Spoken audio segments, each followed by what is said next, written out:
everyone, Anthony with Bangin Beers podcast. On our third brewery stop now. Super excited about this one. We're at Liquid Noise. I'll let these guys give their intro in one moment here, but if you, since we got you in the beginning, and this is mostly where people stay the longest, I guess, is the very start, hit that subscribe button. Definitely help us out. If you're listening on any audio platform, you can hit subscribe or follow.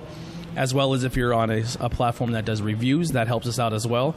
You can check us out on Facebook at Bangin Beers Podcast or Instagram at IWEP Network. That being said, we're at Liquid Noise. So we met you guys at the Retro Lovely Ball way back. And that was fun. And I couldn't. I'm falling right back into the trap again. I can't get away from this lager. I love it. It's one of my favorites. And I think one of the things we said that day is like coming from Pottsville, and lager's been like your blood, your whole life. This is up there for me for one of my favorite lagers. So that's good to hear. And then you're going to get jingling in that. And so I'm from there. I went to Blue Mountain High School. So So this is I love this lager. So if you guys want to do a quick rundown, give us your name. My name is Sean Wyrick. I'm pretty much the founder of the brewery. Came up with the idea, and that's that. I'm Michelle, his wife. I am the women part of the brewery. She's the one who runs it now. Sean is the maintenance guy. Right. Michelle is the paper pusher. Right. And I am Brad Moyer. I am the brewer. And our other brewer, Brian, could not be present today. You're actually the cleaner. Yeah, the janitor, the brewery janitor that makes beer. Yeah, yeast make beer. I just make sugar water and clean up after it. Yeah. And then I clean up after all of them. Right. We just got to bring that a little closer to you if you don't mind. Yeah, you go. Perfect. The rule is like hang 10 or whatever they have. Social separation, what's that called right now? Coronavirus? Oh, yeah, that's the coronavirus. Yeah, these are all infected, so we're good. Oh. It's kind of like the chicken pox. You want to get out of the way now. Good. That's right. Yeah. Build up the immune system. Right. So really excited to be here. So this has been open now for, you said about 9 weeks. Yeah. Wow. It's beautiful. I love the theme, the rock star beer theme, all the stage lights with all the colors, and it's awesome. I'm astonished. It's so well together at this point. You know what I mean? It doesn't even look like there's kinks or anything that needs worked out. It just looks like it's here and it's been here. I mean, really, honestly, we fake it well. If we can't dazzle you with talent, we will baffle you with bullshit. I'm telling you, we're good. It's all those flashy neon lights. They got literally, we almost kill each other Monday through Thursday. But now it looks great, though, right? Yeah. No, we're good. We're good. No, I mean, it's really well. I appreciate the compliment. Yeah, seriously. You put a lot of hard work into it. A lot of hard work. Yeah. I think it's something that I even take away and I do it on my podcast, and is I'm not by any means a musician or a rock star, but I'm very in the music scene, and I hang out with a lot of bands, and I put myself in hearing their work ethic and the way they do things, and making do what they got, and kind of there's a path when it comes to music of how you want to get stuff done, but get it done the right way, so you don't have to go back and do it again. You know what I mean? Because you only have usually one shot at things. So I do take a lot of what I've learned hanging out with bands and musicians with this podcast, and I think it's showing with this place too. You know what I mean? Because when you're on stage, man, you got one crack at it. You know what I mean? And if you go out and you buy, you don't make, as a musician, it's hard to make money sometimes. If you get a couple, bills in your pocket and you have to buy equipment, you got to buy it right the first time, because you don't want to go back and rebuy it. You know what I mean? No, I agree. So buy once, cry once. Absolutely. I did make that mistake the first time. I bought a lot of equipment that we don't even use now. And then here we are with all this stuff. This is a great setup here that you guys got it going on. Yeah, this is our little mobile setup. A lot of the stuff is the same, like the camera and the microphones, but we just use a different, instead of bringing in our big board, it's all done on this little thing. And then sometimes we'll do car ride home episodes. So if we go to a brewery, and say if we weren't sit down and interviewing anyone or doing we didn't want to go, just if we're not setting something up, we go to Rotunda one weekend and we're not going to put the camera and stuff on, we'll drink the beers, and on the way home we'll put lapel mics on us, and then we'll drive home and talk about our experience. Oh, that's cool. Yeah, it's little bonus episodes and stuff. Yeah, it's a good time. So what inspired you guys to start making beer? Go ahead, Sean. You lead off the story. I don't make the beer. Or even starting this process. So I'm going to try to keep this short. I made a mistake of taking him on a brew tour. Right. Oh. So about 6 years ago, I knew nothing about breweries, knew nothing about craft beer. I drank, my go-to was Heineken and Corona. Okay. And I still love Corona. Sorry. But knew nothing about any of it. And Michelle and I went down to Washington for my birthday, and she took me on this brew pub tour. So we went to 4 breweries. And 3 of them, they were all great, but 3 of them were basically like restaurants. And it was like a restaurant with a little pilot system, or slightly bigger, maybe a 3-barrel or something. And I was like, okay, whatever, this is cool. It's a restaurant. And then we went into one brewery that was production, and that was Port City. And Port City was, when I walked into their place, I was like, wow, like never saw anything like this before. Got totally infatuated with the equipment. I just got obsessed with the industry. I still contact Port City. I still talk to them all the time and said, you're the reason that I'm doing this. And I remember telling Michelle, I said, whatever's going on here, I want to own it. And she says, you're drunk. And I said, well, maybe.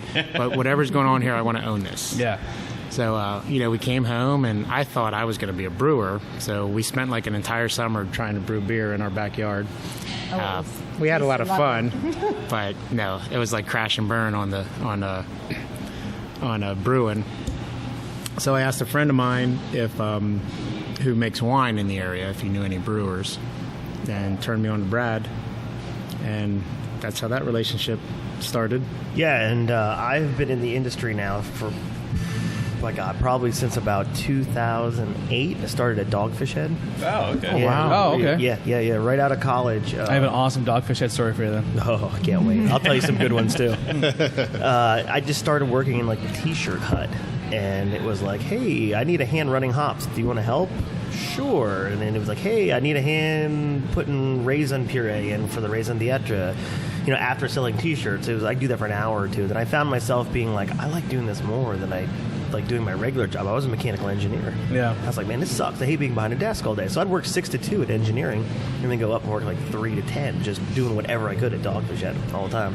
And I was like, F this, I'm going to quit. I want to be a brewer. And I followed my dream right there. I was like, I'm going to lose all the money that I want to make no money. I want to make no money, be wet, hot, cold, dirty, tired every day, but I love it. But and that's what I did. And I honestly did. I remember my poor mom cried for days. But it was great. I'm really happy. I got fortunate and landed on my feet. I left Dogfish Head, came up to Appalachian Brewing, was the head brewer there for a while, then had to go back to engineering for a little bit because I was getting married at the time and needed money, and brewing don't pay. So, and at the time, I jumped around and I bought into Scotts and Brothers Homebrew Supply over in Lemoyne, and I met a customer of mine named Sean.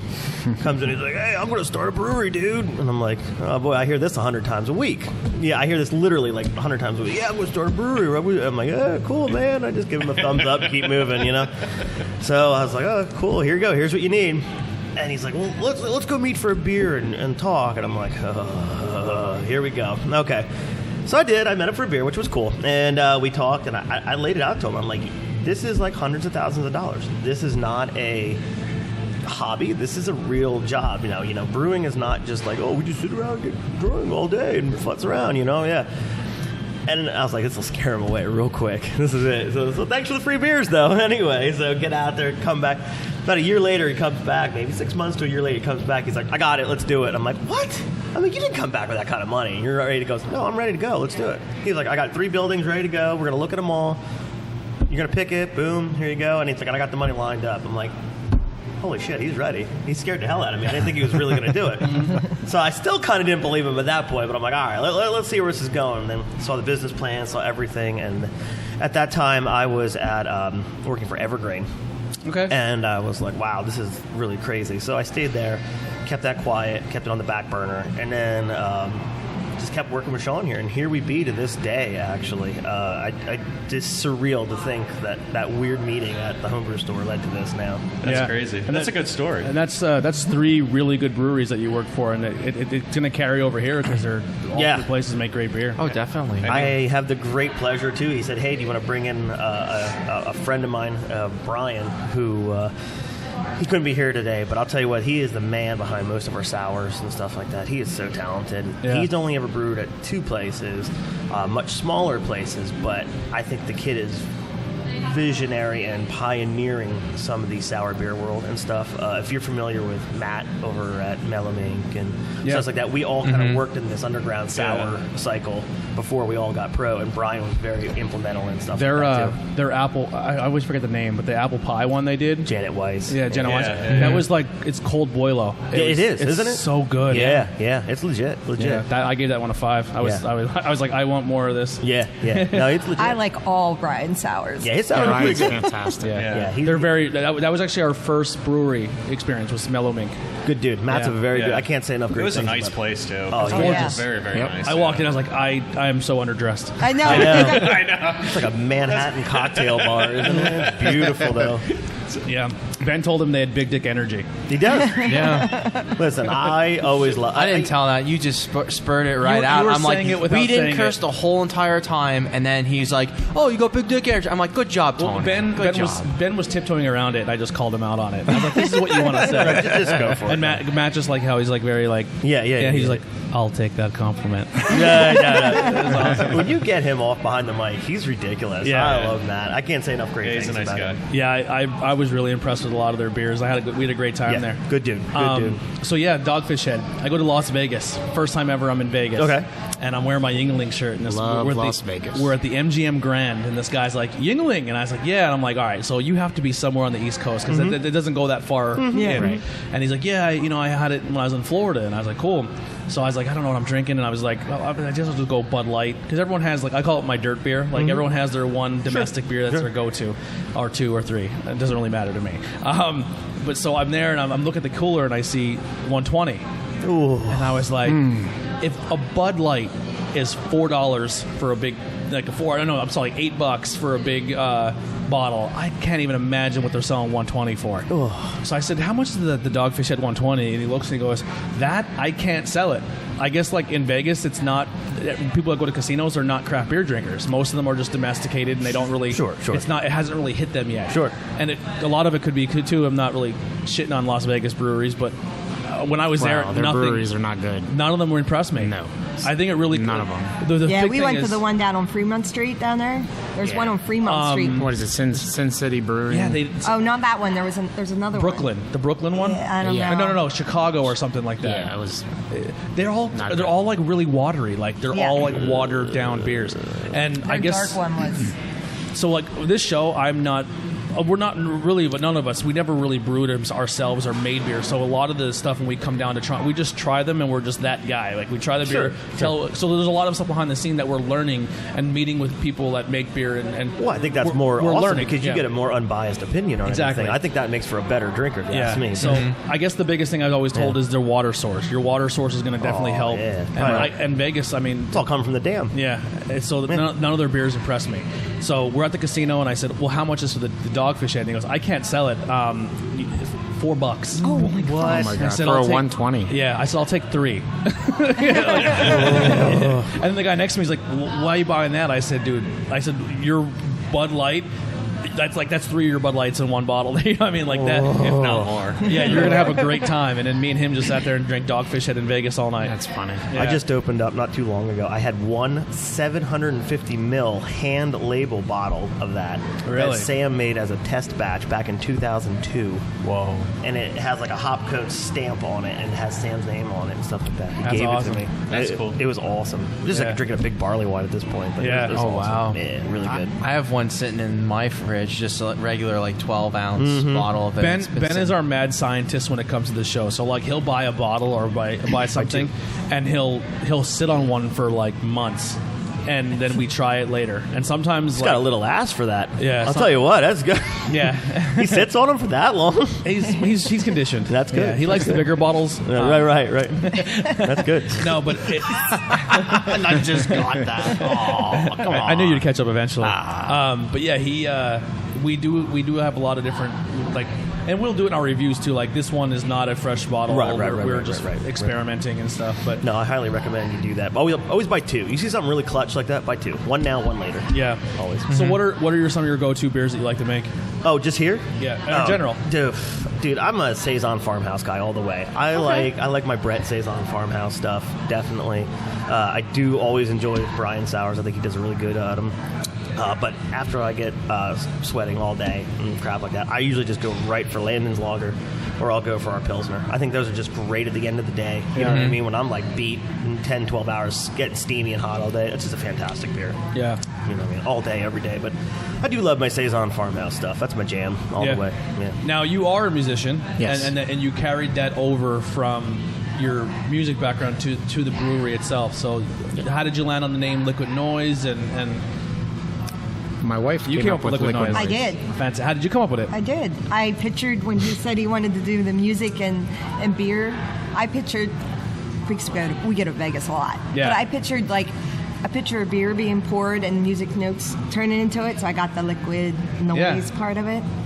Yeah, I came up with. We went through a bunch of names. She didn't like any of mine, and I said, we're partners in this. And I said, okay, I'll let you pick the name. Like, I'm not gonna even like try to. And he didn't like it. I didn't like Liquid Noise at first. Really? Right, and then it kind of grew on me. What were you going to pick? Because I didn't hear this. Loud. Yeah. What were some of the names that I did got you it. like? Oh, wait, Loud. I'm curious. Loud Brewing. Loud Brewing. I'm like, that's too short. That's just. That was the one I was going for. Loud Brewing. I know. Sorry. Right. Yeah. There you go. I like Liquid Noise. No, it's great. I like It when is. I called when I had to call TTB or any of them and talk to people. They're like, that's awesome. everyone Where'd you loves guys the get name. that name? And I'll Yeah. be like, yes, And then I everyone thought of loves it. the name. And then and one day we were sitting around like half toasted and barbecued, and I was like, hey, that's because we craft like a rock star at our Yeah. place. And I was like, Right. oh shit, And we're we sticking loved with it. that. We're Yeah, sticking loved with it. that. Loved it. Yeah. And that's where we came up. We were like all banged up one That was afternoon. That's what we awesome. came up with. So my whole idea was to eventually, we're going to support music heavily and have like a hard rock cafe style, with having different memorabilia genres. on the walls, like guitars and stuff. There you go. We just have to You have a lot of room we just for have it. to ramp that up. How has the music scene been so far at getting people in? Oh, it's been great. Yeah. Oh, it's been totally great. Oh, we get probably Oh my 25 hits a week. Hey, Yeah. can we play there? Hey, Yeah, can we yeah, play yeah. there? Yeah, it's that crazy. hasn't been a problem. We're booked all the way through May. Yeah. That's awesome. It's crazy. It's Wow. crazy. And you do full bands and stuff? Well, You not have a right lot- now. yet. Not right now. We're supposed to. My plan is to expand over into the next unit, another 3,000 square feet, and put hopefully by the end of summer, and put a big stage over there where we can really support some acts. Nice. So- How is the neighbors in the area when it comes to noise? Do you get hassle No. from that? We have locals that come down all the time. They walk down No. and they say they can't hear anything. So Until you put a big stage in there. Yeah. Yeah. They'll be like, we changed our minds. So far, right now, everything's good. All right. Let's go to our first one here. So this is the Cucumber Commando. Can I make a little Absolutely. mulligan here? I would say let's go in intensity order. All right. Rather than if we go like cucumber, then double IPA, write down the number wise. I think you're going to get banged up as far as your palate goes. That's my opinion. All Just right, tell me hey. what to drink and I'll drink. Yeah, why don't you go number 5 or pardon me 4 first? gonna You say got 1 through 4. You got 1 through. Like I can't I count. just finished my number 5. Oh, wait, no, 4. do the 4 first. right, And so why I 4. say that? Very That's a good. pilsner. Let's go light first. do you even Pilsner, bro? Do you even this is- Pilsner, bro? That's so this is a, like, do you even lift, bro? Right, exactly. So this is why it has the Devon Pilsner, bro. You get the Jersey Shore jock. You're like, yo, bro, come at me. You know what I mean? This is an Italian-style Pilsner. You're going to find that it has a much fruitier undertone to it. Yeah, I And picked that up. Where does that 100%. come from? A lot of people are going to say, oh, well, that's the yeast. You probably fermented it too hot or something like that. No, it's fermented cold for a very long time. But what makes it Italian style is we hit it very heavily with a dry hop punch right at the very end of noble hops, actually. So it's very, very dry hopped. And when that lagers and biotransforms a little bit, it really starts to bring out a soft white flower note. pretty nice. Apple, pear, maybe a little bit of a white grape, but mostly like white flowers. When I tell I people. really like that. Yeah, so that is an Italian style pilsner. That's why we call it, even Pilsner, bro, Jersey Shore. You get the you get the reference. Cool. Yeah. yeah. I would go that. We're gonna go in intensity. That way, we're not. Hey, whatever. That's Roll, fantastic. we'll roll with now, whatever. One of the things I'm learning too is I gravitate towards certain beers. Like when I'm on tap, I'm like, I want to try this one because because of there's certain hops that just stick with me more. Like I like if I don't pronounce them right. Simcoe. Simcoe. Yeah. Simcoe. Galaxy. Okay. And what's the other one that I'm a big fan of too? Citra. Yep. Citra. Yeah. Mm-hmm. Galaxy has about the same street price as like a pound of cocaine right now. Yeah. It's really expensive. We just got a Galaxy hop from Topple and Goliath, and it wasn't as good as I thought it was going to be. Yeah. Dude, you'd like Connecticut Valley Brewing. They do. Oh yeah, Connecticut. Fueled by a Galaxy. Hop Devil by them was fantastic. Connecticut, they do. I like their IPAs. And then with the South County one we had, our South. Like Stellar Phase and Cosmic Stellar Nod. Phase. Cosmic Nod. Yeah, those are two good ones. Very like good. Very easily good. drinkable. JR kills it down there. That dude makes killer beer. Yeah. All right, so let's check this one in here. So. Do you have any questions while we're still going here? I don't want to take up the whole thing. No, I mean, like, I really like this Pilsner. I mean, if you put this in cans right now for to go, this is easily a good cash grab. Absolutely. I'd buy this all day, every day. Yep. Yeah, this is good. We'll be good. canning to go here at some point soon. Really? Awesome. Yeah. That's definitally in the foreseeable future. Are you guys doing are you going to the route with like the cool can art or like Rockstar can art? Yeah, we're working on it. We're working. Many tricks up our sleeve. Just wait. I buy beers. Mm-hmm. Like I'm a 12-year-old still buying T-shirts. By how it looks, right? Right. Yeah. So if it has boobs on the label, you're gonna buy it. You'll catch me with a good name and a good can. Right. Names. Like that's pretty much how I am. Evil too. Genius and Abomination suck me in every time. Abomination's a cool label. Evil Genius has great artwork. Yeah, I think they do. Dude, that Nightmare Brewing. That's another one. He's awesome. Even Three Floyds is starting to get some really dark, cool metal shit going. Yeah, really cool. Now, with this Do You Even Pilsner, bro, then how much of that Noble are we getting in that? A lot of it. It's all Hallertau hops. So it's a German Noble hop, and that's all the way through. I mean, we use it, boom, boom, boom, all the way through the boil, and a huge punch of it at dry hop. The same amount that we dry hop our IPAs and double IPAs at is what we dry hop that Pilsner at. Okay. So that's gonna lead more of that soft, fruity, flowery undertone to it for sure. Yeah, I'm giving this a 4.25. I really like this one. Yeah, that's something like I said, I've been slinging kegs all day and I'm beat and tired. This is a great beer to crush at the end of the day when you're nice and hot. You know what I mean? We're getting a weird feedback. I think it was your phone, Ben, when you moved it. Now we are. That's what it was. We had it the last episode too. I couldn't tell where it was coming from, and I think we cracked the case. I've never heard that from a phone before. Yeah, I don't know if it's going through the Zoom or his microphone. That was weird. I gave it a 4 because that's just a solid beer. Like again, like put it in cans. That's just an easy cash grab every day. And this is terrifying, by the way. Rating the beers right in front of you. I'm just going to be honest. Dude, I don't. You give me a straight up 2. One of the scariest thing. I always do it all the time. Like especially if I walk up and I don't read the description and we're like a brew fest and I'm like, I'll try that one. It has a cool name, and they hand it to me and it's dark and I'm like, oh no, I don't like porters or stouts. It's not my beer. And then I drink it and I'm just staring them right now like, and then I just like walk away. Like it's great because I don't want to be rude. Like because I come from a thing is if I can't, I've never made a beer in my life, so I'm not gonna sit there and say, well, this is horrible. It's not good. Like it's just not your jam. It's not your thing. Yeah, we were really hard on Ani Polo in our episode. Right? That beer was horrible. Oh, his beers kill me. Yeah, but here's there's I wouldn't have been so upset. We paid so much for that stuff. It's so expensive. It is, and it's all sugar. That's all it is. It's like it's like a melted milkshake syrup. That's all it is. Yeah, it was. And it's poop. I was very disappointed. Yeah, we were really hard on them. Oh no, for justification. Yeah. Brian and I have a little bit of a with him too. His beers are expensive and they suck. They're for the price. Garbage. Like we busted an Equilibrium bottle, and it was like a 22, like a 750 milliliter bottle, and it was like $12. It was a 12, and then we bought the Yellow pineapple Belly saison. Or good. Farmhouse. We bought the Yellow Belly, and it was like a $13, $14 bottle, depending on where you picked it up. Yep. Yeah. Fantastic. Right. And the other thing we were thinking too is like, did we get old beer? because when we drank it, we were like, "Is this old?" Because people are reviewing it so high on Untappd, like they're giving it 4s, and we're drinking it like this is not even close. No, I think but they don't put dates on their cans, so we have no idea how long that's been sitting on the shelf because of how expensive it is. And even the beer smelled malted then too. It was like it just had like that age to it then as well. Like I kind of know the age. Well, again, I'm the beer hoarder, right? Every time I try his stuff, it is just so extracty and like he'll be like, oh, it has marshmallows and graham crackers and all kind of crap in it, and it's like, oh, it just tastes like bad baking extract. Like it's so rough. You know what I mean? Like.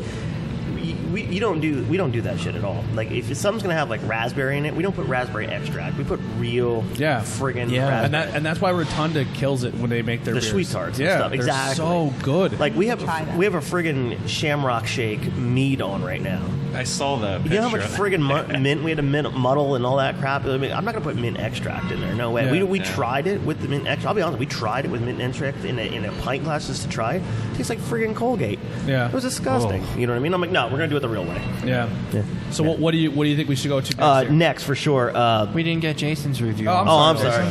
Oh, my bad. Man, we're like ripping through these beers and we're getting good we got like conversation. 15 to do. Yeah, I'm really excited.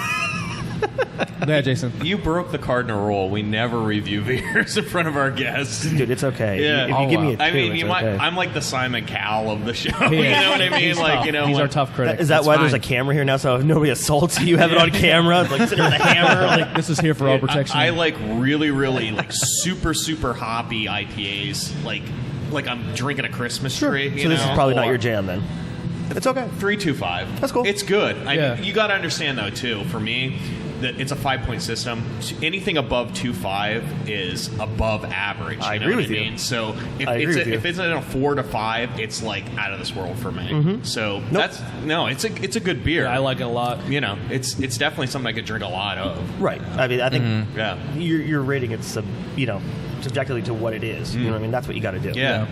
No, it doesn't have barrel aged on, rare whatever from this rare mountain in the middle of Ethiopia. Yeah. You know what I mean? But whatever. You know what I mean? But it's a damn Pilsner. It's 100% Pilsner malt. Right. You just want something to drink. Everybody makes the Pilsner the same way. 100% Pilsner malt. Yeah. It's good.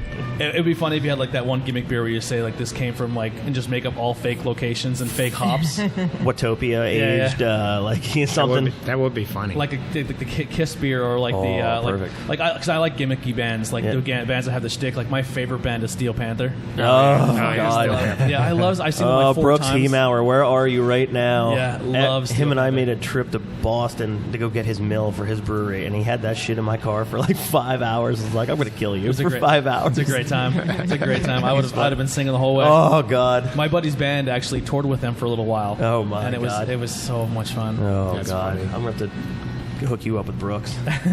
He did say we have 15 at least to try. I know. Yeah, I'm pumped. Round And one. number 2. Fight. I'll be getting more food. So Plus jump. he's got like these cool bottles sitting here too. Yeah. That's one thing I want to bring up real quick. So when you do come here, it's being our first time. So you're coming in. They have over 15 on tap. They do have bottles, and it's a full restaurant, so you can come and get food. We just got some pizza. We sampled some pizza. Pineapple. I'm going to forget Prosciutto. Meat. That was awesome. That was awesome. The Then there was like a mushroom, the mushroom one, and then and then we got like a goat cheese with the vinaigrette. Then too. The balsamic fig vinaigrette and the fresh herb greens. I am not a mushroom fan at all. Yeah? And I enjoyed that pizza. Yeah, that porcini pizza is banging. That's what I ate right before you guys got here. Yeah. Porcini mushrooms and asparagus on it and stuff. Yeah. It's freaking awesome. And then he does something where he puts like a fried egg on top. That sounds real good. Ooh. Yeah. Yeah, so if you're coming here, you can definitely get some beers, and there's also food. Yeah, and it's good, too. And then 9 times out of 10, you're gonna have live music at one point in time. of the day. And that's really important. I think that they offer food as well as beer. Yeah. Because what goes better? Well, food, beer, and you good know, food. Yeah. Good food, too. Yeah. We've been to a lot of. Chef Mike will tell you that it's elevated pub food. Yeah, 100%. It's not just bar food, it's elevated Well, Mike's pub amazing. We've been to a lot of breweries that have really bad food. Yeah. And so I we think get our food's good. I'm excited when we get to him, too, because I actually let him in the brew house, and we let him start brewing some pilot batches, too. Awesome. The kid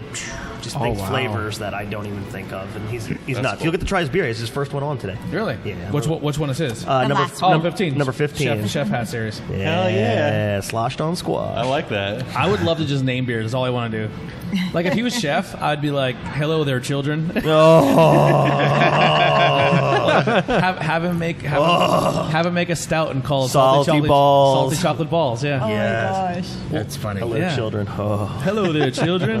Hey, chef. I love it. So where are we at here? If you want to go in intensity, I'm going to tell you go number 3 next. So this is the Lonely Fist Pump. Lonely Fist Pump. So are we staying with that Italian style with this? Nope. This is a farmhouse saison that utilizes the French-style saison yeast. We use a redonkulous amount of a Japanese hop called Sriracha Ace. Yes, I can taste that 100%. Very lemon and dill forward. Yeah, I get that dill. Yeah. Very lemon and dill. Now, I'm normally not a lemon guy, but it doesn't hit me as hard as I thought it would. Mm-hmm. It blends really nice. Ooh. That is just our run-of-the-mill house saison that I definitely get that dill. Yeah, it has a little bit of a dilly twang to it. We have a dill pickle beer. Dill pickle sour I got at Bresky's. Yeah. Oh, is that from Plan B? Yeah, Plan B. Yep. Very good. Yeah, I had that at New Year's. Very good. They're one of my favorite breweries in the country. Those guys are awesome. What are some of your favorite places? I know it's probably hard to get out because you guys, for the last 9 weeks, have probably been go. Yeah. But what are some breweries in the area you guys do like to go to, or some beers you're a fan of? We'll put some other people over a little bit. In the area. Well, what's your favorite, Michelle? I don't know if I even have one yet. Well, so Brad just took me to Iron Hill in Hershey the other day, and I was very impressed with them for a number of reasons. I know they're like a chain brewery. But I was very impressed in their business model and the way they do stuff. And their beers are fantastic. I like the way they had their 6 beers that were basically you can get at any Iron Hill, and then the rest of the other 10 beers are the brewer there on the premise can make what he wants. Mm-hmm. I just thought that was cool. Yeah, and I thought their beers were fantastic. I'd like to. I was a big fan. I'm holding out for which is the one with the sweet tart beers. Rotunda. Yeah, I'm thinking I'm gonna like that one. Well, right now that Breweries of Pennsylvania is doing their March Madness brackets, and it's down to the Sweet 16, and it's Rotunda versus New Trail, and New Trail just makes really good IPAs. They're killing Rotunda right now in the votes. I personally went my vote Rotunda because I would too. They're more well-rounded. I'm not a hoppy. I like Rotunda. I don't like hoppy. I have a lot of respect. So. If you guys have out to. Oh, I make the face. They all make fun of me. My wife says it tastes like licking a penny. See, no, somebody else has. My wife does not like hoppy beers either. I think we're going to Rotunda tomorrow. He makes fun of me because of what I compare things that they taste like. Yeah, so that was awesome that you said 19 that. adjective description. You're going to have a great time with the sweet tart beers. Yes. They're sours and sweet tart beers. They're are really fantastic. good. Yeah, see, I tend to go to porter stouts or the sours. So when I go, they're the ones I try. They actually gave me a stout that I actually enjoyed. I didn't have any coffee at all, and it was a chocolate covered strawberry stout they did, and it was unbelievable. It was unbelievable. Yeah. I love coffee. Yeah, good. Me too. I don't. I have a hard time. I just force it down. I'm with you. The gentleman that just walked in, he was just talking this morning about it. He loved the espresso one you did. He thought it was the best thing ever, and it tastes like total black coffee. No, that's wow. I would love that. That's how I drink my coffee, black. Yeah. Did you have any questions?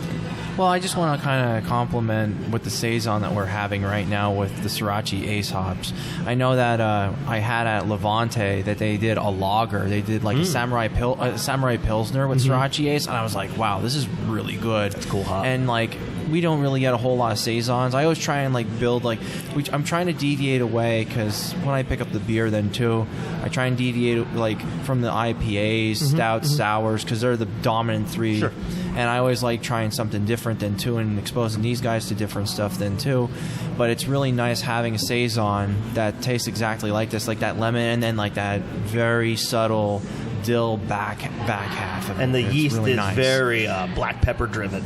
Yeah. Very black peppery. Like peppercorny. Yeah. I always say, like, whenever you are doing a saison, or what makes a good saison would be it's a little bit fuzzy in the beginning, and then I say minty just because I get that little. But I'm going to peppery minty. Yep. That's the way to really bring that overall taste profile to it. I'd buy that. Absolutely. Anything, Jason? No questions? Well, it's gone, so that's good. No. No questions? All right. So what are we hitting up here next? Number 2, number 1? Now I'm going to take you backwards. I'm going to say let's go to number 1, which is a petite saison or a farmhouse ale that we would call a grisette. Yes. So we got here early. This is what Ben has been ordering, the Cucumber Commando. Yeah. Jason has been getting the What is Dank. Yep. And I've been getting the Landon's Lager. That's refreshing. Yeah. All right. Yeah. I like that. That's what a lot of people say. Yeah. Very low alcohol, petite grisette, 4 grain, very husky with a lot of Holy cucumber. That's Yeah. pretty. Yeah. I like that. Yeah. Let me tell you who was the dumb bastard who peeled 280 cucumbers, seeded them, and then pureed them into juice. Are they sitting at this table right now? Yeah, one of them. Let me tell you, it was horrid. Holy shit. Yeah, there was 250, 280 cucumbers. My girlfriend's mother grew a ton of lemongrass, so I hacked that all down and juiced that, threw that in there too, and just a ton of zested limes in that. That's just a really refreshing summer. Here's banger. insane. The most insane thing about this one is we've had so many different flavored beers where it's like this is strawberry, this is banana, this is this. Mm-hmm. That is the most flavor. Besides probably the apple pie, like because apple's hard to get the flavor of. Sure too. is. That's damn hard. That literally tastes like you're eating a cucumber. Right. It's like what do they call them? Like the waters where they Oh yeah. There's a special name for them. They're like the Italian soda waters, or No, well they just kind of have like a water jug and they throw all the. like an infusion tube. Like, an infusion tube. Yeah. It tastes like infused water. Like I'm not saying it's a water, but it's like an infused light cucumber beer. So I have more of that beer sitting in the tank with pureed watermelons fermenting on Brettanomyces. So you're gonna switch from cucumber to watermelon? Or are you gonna do That just has some limited one-off stuff we're gonna do. You can you can bring back the '90s and the cucumber melon body wash that was like the biggest thing ever. Bath and Body Girl. Yeah, that was my mom's Christmas present for my entire life. Oh my god, that's a great name for it. Bath and Body Works. Oh my god, remember that? Yeah, that's good. Yeah, that's insane. Like I love cucumber. I'm the guy who I go to a party and they have a vegetable tray out, and I'm just like, me too. I'll take all the cucumbers. Yep. It's cucumbers and celery. I'll crush that all day long. That's fantastic. I like cool. it a lot. I'm glad you did. refreshing. Cool, thank you. Appreciate that. My only gripe with it. Sure. Release this in the summertime. You'll 100% sell this big time. Yeah. Yep. I'm just saying. Yep. But I'm like, it's cold. I'm like, this is good. I'm like, wow. Ben's this gonna is cut really his good. grass with it. I am gonna cut my grass with it. Yeah. I'll be like, I'm waiting for that liquid noise making Got it. my That's final if he ever lap. moves into Like, that friggin' house. oh, I don't want to hear it. I get 2 weeks. I'll be there in 2 weeks. 3 months. I don't want to hear it. I don't want to hear it. So do you guys do growler foils then? Is Yes. that what you do? Yes. No crowlers though. Not yet. Not No. yet. Yeah. Nope. Soon. Cool. When you guys can, what are you going to pick like a certain lineup of which ones are going to get canned? Or Yeah, I think we're going to start off with a lot of our lagers, to be honest with you. I think we do those really well. They're probably the most shelf stable. I'm a little hesitant to throw some of my IPAs in cans right away just because I don't want them to go somewhere, sit on the shelf and die. Right. So I am hesitant on that, but there will be small runs on stuff like that for sure. The cool thing I noticed over at that Bresky's is all the like IPAs are in the cooler, Yes. which is awesome. Jeff, That's good. That's very cool. Jeff, who owns that place, it has a freaking grasp on everything, and he knows everybody. He's like the mayor. You know what I mean? He knows everybody. yeah, So- I was very impressed. Like that's not an easy drive for us to go up there, but that's definitely on our spot. Places we're gonna go buy Jeff's- beer from. Yep. I went over there and I walked into the cooler. It was like a Paler to a toppling Goliath, and I was just like, I wanted to go up and like go down on my knees and like hug it, you know? Yeah, just get a shopping cart and throw all the King Sue right into your cart. I have and King run. Sue on tap at my house right now. So good, isn't it? Ugh. Yeah. Disgusting. I love it. Yeah. That's my beer. That's my type of beer. Yeah, your hero. He's a big hazy IPA fan. Like, that's Haze that's boy. That's his go-to. That's my go-to too. Yeah. Yeah. Cool. Come to my house. Yeah. It'd be fine. He has arcade machines too. That's even. Are you in Pottsville? Money City. Yeah. Mahoney. All right, you're Oh, up yeah. there. Unfortunately. Yeah. All right. Yeah. I've done work. When I go there. visit my mom, I'm gonna be like, I gotta go north. See you Yeah, later. it's cool, man. Come on over. Yeah, it's a good time. We usually go to his house, have have a couple beers, and then we play. He has this like arcade cabinet, and then and he has like every single game known to man loaded into this cabinet, like emulated. Yeah, that's awesome. And then we'll sit there and play like NBA Jam, NFL Blitz, and just kill each other for hours. And it's so much fun. God, that sounds awesome. Play old school beat 'em ups. Oh God, like Turtles in Time. And, Simpsons. Yeah. Oh God, Christ. Yeah. So what are some now? You said 9 weeks in, and just looking at the place, it looks like it's been here for a while. Like it does. It looks seasoned already. Ever known. What are some things you're looking to possibly add to this? Like besides the expanding over. Well, we want to eventually, start offering some crowlers and some to-go options. We don't do that yet. Yeah. And our kitchen is not completely open, so we'll have more than just pizzas and paninis here soon. Yeah, we're gonna have a full menu here soon. Our kitchen's only like half up and running. Distributing down the road, Yeah, that was my question too. When you guys get to the point where you're canning beers, how do you what is that process like? Do you have to contact a distributor and then they get your beers into we can self-distribute. Yeah. Honestly. Pennsylvania loosened that up. You can self-distribute right now. So we can choose where it goes. Personally, I would prefer to give it to the end user right away. Like a bar or a pub right away to sell, rather than go through a distributor, because they got to take 30% off the head right away. Yeah. And that gets salty. And usually they're going to be like, well, I won 10,000 cans of it. You know what I mean? And that's do you keg your beer and put it anywhere yet, or is it only available here? It's only available here. Okay. We are talking about a place in Lancaster here to start getting some beer to here soon. Yep, I don't want to put it like a mile away. Yeah. You know what I mean? I want to get people that maybe don't have the option to get here as easily, but it's just enough to wet their mouth where they're like, I want to get up there. We should go check that out. Are you guys going to, in the future, have like a guest tap spot, like a guest tap or two? I'm not opposed to that by no means. I'm not opposed to that either. We haven't had a need for it yet. There's a lot of breweries that don't have enough beer of their own. So they have to have guest taps. You guys have been 9 weeks and you have 15 beers, which is and bottles, which is awesome. Well, we don't even have enough taps for all the beer. Yeah, I'd like to have like 18. We could have probably like 5 more. Yeah. Oh wow. That was a cool thing I did like about Mellow Mink. They had like the 2 guest taps. Yep. I thought that was cool. So guest taps are great because we met a lot of friends. A lot of breweries helped us. There's a lot of relationships here, so we would love to have some guest taps that we could bring some other guys' beers in, or even the collabs you guys do. Yeah, we do a million collabs. Yeah, collaborations are so much fun too. I like seeing that, and that's a good way to be like, so we did going back to the Omnipolo. We're like, all right, that episode we had 2 evil twins. We had an evil twin with their collab, and then we had an evil twin by themselves. And the evil twin by itself was really good. It was a cola sour. Yeah. It tastes like you're drinking a Coca-Cola. It was unbelievable. It's ridiculous. Yeah, it was wild. So they were like, well, what is it? Is it just like when it comes into a collab? So you're thinking to yourself, how much of that is it? Like just one brewery walks in and they beat 50-50, or someone has an idea and they kind of add to it? Because even the collabs with them weren't that great. It kind of goes all over. Collabs are all over the map. Yeah. I mean, some people are very involved, some aren't. Yeah, it's hard to say. Now, if this question can't be answered, I understand. But like how you came from other breweries and then came here, is there still that open door where you can work with them, or like? Well, what's that blue bear? Oh, just wait! No! I got one more. Don't you tell them what that is yet? Is that still like an open door thing? Like you can still? I would sure hope so. Like you're cool. You can go to Evergreen and be like, hey, you want to work something together? I would sure hope so. Yeah. You know what I mean? I hope so. I'm not just sure how that word works. Because sometimes in like the music scene, you leave one band, you're like, hey, it's not a good fit for me. I'm gonna go try this band, and then it's like bad blood. From what I've gathered so far over the last 5 years, everyone works together. I mean, not everybody. The support system is unbelievable. It's unbelievable. Now there are a couple people out there, and I'm not going to name names that don't work. They don't work well. They with don't play others. nice with everybody. Yeah. But one's in our backyard.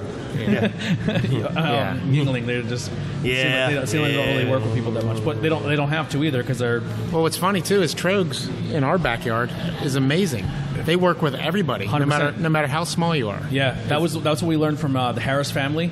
Is that they were like, we don't even have a building yet, and we met with Trogs, and they're like, you want to use our lab? Right. Trogs walked in here the one day with a box of hops when we weren't even open yet. Yeah. And they're like, hey, I'm so and so. I don't even remember the guy's name. I'm so and so from Trogs. We're watching you guys. We think it's great.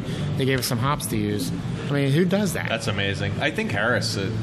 Basically the same thing. Yeah, they said they gave me like a pallet of hops. It's the same exact story. And I'll tell you what, like that's the thing too. Like I even try to do. Thank you so much. Can I actually get like a cup of water as well? water. Yeah, I don't want no water. Someone's gonna get us home. Like I said, we're camping out here. This is where we're gonna do our 2-week quarantine. Yeah, that's like even with the podcast. Like I'll hear someone else's podcast, and I'm not an expert. I don't know what I'm doing. Like I'm still learning. But if I hear something like, "Hey man, it might be your mic or it might be this," like I try to work with people, and I think that help and support system is fantastic. And from everything I've heard so far, like with Harris and even Mellow Mink, everyone's been so supportive. Like the Brew Fest in the area, like School County Brew Fest. Are you guys doing that one this year? Oh yeah, I'm sure we'll be up there again. Were you at the one up at? Yeah, we actually had Sharps Mountain. No, we didn't. We were the only one. We went to the School County Brew Fest. We had a table set up in our little tent, and people can come and hang out with us. We were like in the beginning of it, like when you're walking. As soon as you walk in the door, we're the first tent you see. Okay, we did the one in November up at Sharps Mountain. Oh yeah, I wasn't able to make that one. Oh man, that was Brews Giving. Yes, we brewed a Yingling Lager clone. That was 13.5% alcohol. Holy! Who the hell makes almost 14% lager? It was fantastic. Really? Yeah, I don't like that kind of stuff. We called it. You know what? It was so smooth. We called it Lager the Giant. Really? Yeah, because they're really into the wrestling jam. Yeah. So it was pretty cool. They had who is the wrestling fan out of you guys? Oh, Brian and I. We love the old school stuff. Yeah. Well, I used to be into the old school stuff. So we did Lager the Giant, and then it was great because they had like entrance music for every brewer and everything like that. Well, they're very inspired by wrestling as well. Correct. So we had a cart that we made, and we put the keg of beer on it, and we all had a Reaper cloaks on like the Undertaker, and we came out like Undertaker. Oh wow! We had a smoke machine on our cart that blew smoke out, and we Paul Beared the keg out, all of us. I would have popped. It was awesome. That's amazing. It was really cool. That's a wrestling term. Oh my god, yeah. Dude, we had the smoke machine, the Paul Bear gun. We had a ring bell. We had all kind of shit. It was now crazy. when it comes to Yingling Lager, what is your favorite out of their lineups? Honestly, I like something they don't even bottle. I like doing half and half, so Chesterfield and porter. Yes. Or porter. The actual black. The actual half and half. Yeah. I'm a Chetty guy. I like Chesterfield. That's too. my favorite. When I can't get both of them together, I'll just get Chesterfield all the way. Yeah. Guys, I think he's like really wants to drink that IPA. All right, let's go ahead and drink it. You've been having it the whole time. You could have went for it. This has been your beer the whole time we've been here. Oh, so there's a great story behind this. So this is the what is dank. What is dank? Michelle, what is dank? Could you please tell me what is dank? No. Okay. What if I asked you guys, what is dank? You know, if I say something's dank, you know what I'm saying? Like weed. Dank Yeah, well, I'm showing my age. I had no idea what the word was. Thank you. So we were talking about a description of an IPA back in the summer, and I said, well, it's real dank. And she's like, what is dank? What is dank? I don't even know what dank is. You know what I mean? So we kept making a dick out of her saying, what is dank? What is dank? So we'd be like, I can't tell you. I'm not telling you what it is. You know what I mean? You go to a concert, you're like, what's that smell? It's dank. That's dank. Right. What is dank? I never ever heard it called that ever. What is dank? It's not a name for weed. It's like the smell, just like that catty, skunk punky, is like skunky. No, and if I did, it probably just went like. So the joke is, this beer is really not even dank at all. But you know, because it's not really super dank. But that is pretty much all Simcoe. Like dank would be like skunky or pungent.